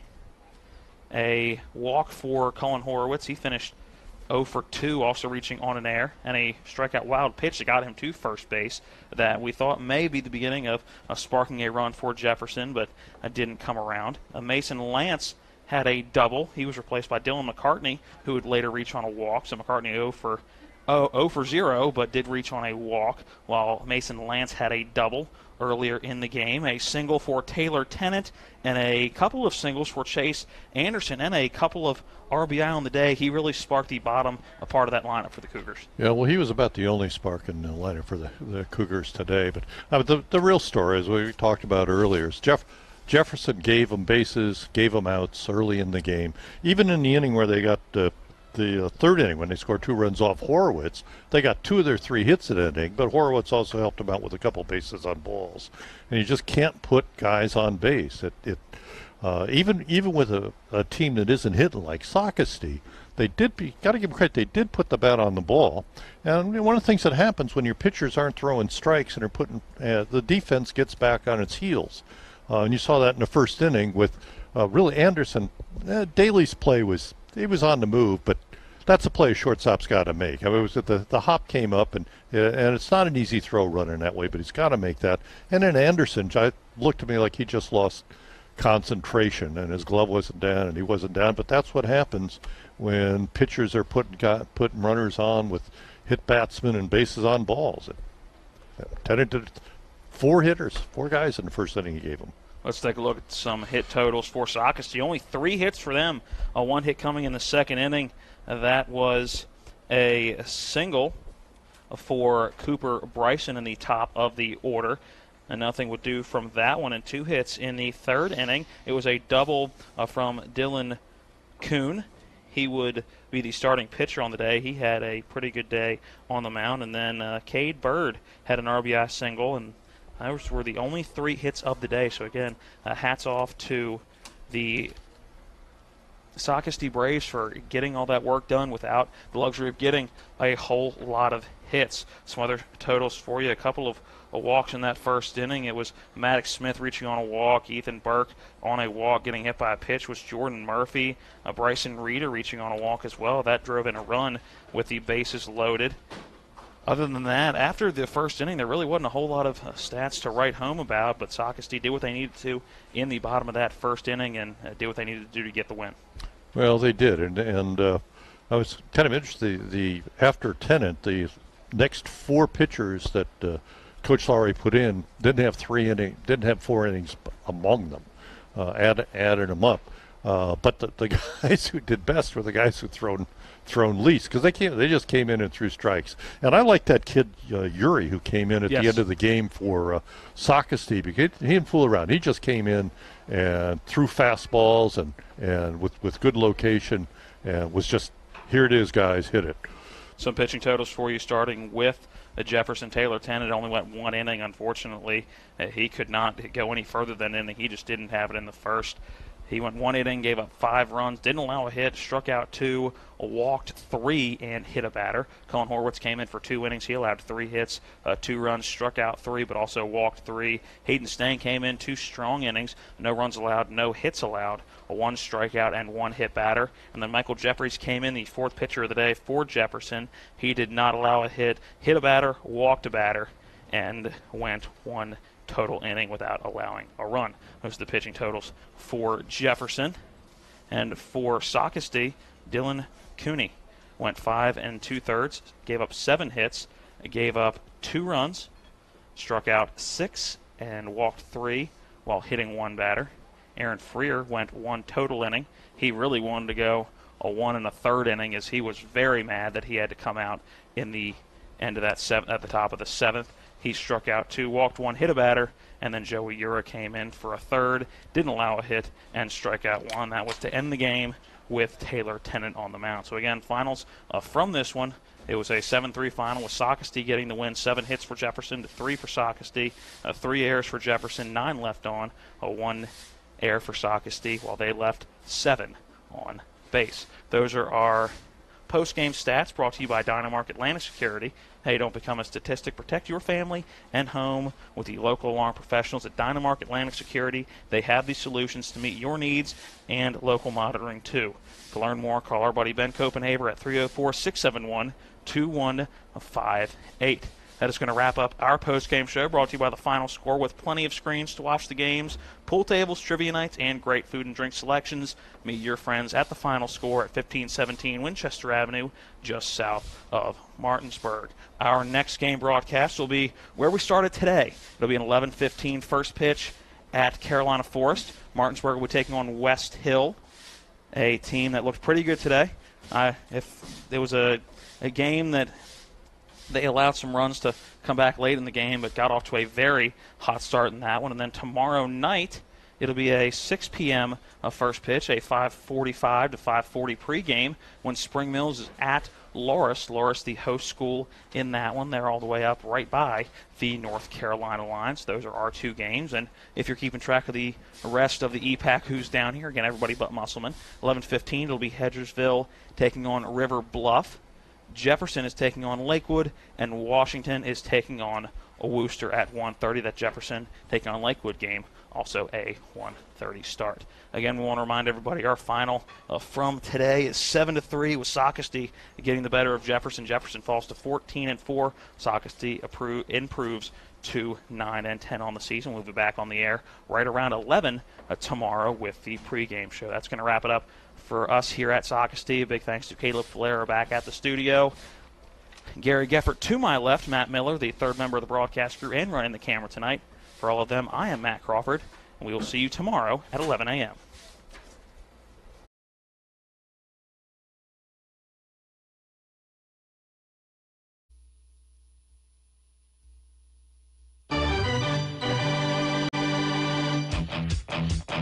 You've been listening to West Virginia High School Baseball.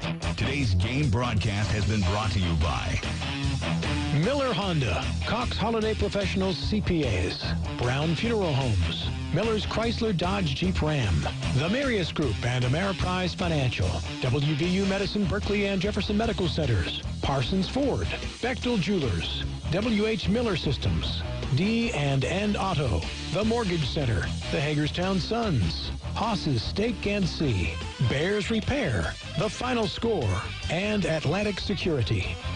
For the continued excitement of high school, college, and Major League Baseball, keep it tuned to FM 106.5, AM 740, Comcast Cable Channel 10, and online talkradio WRNR.com. All rights reserved.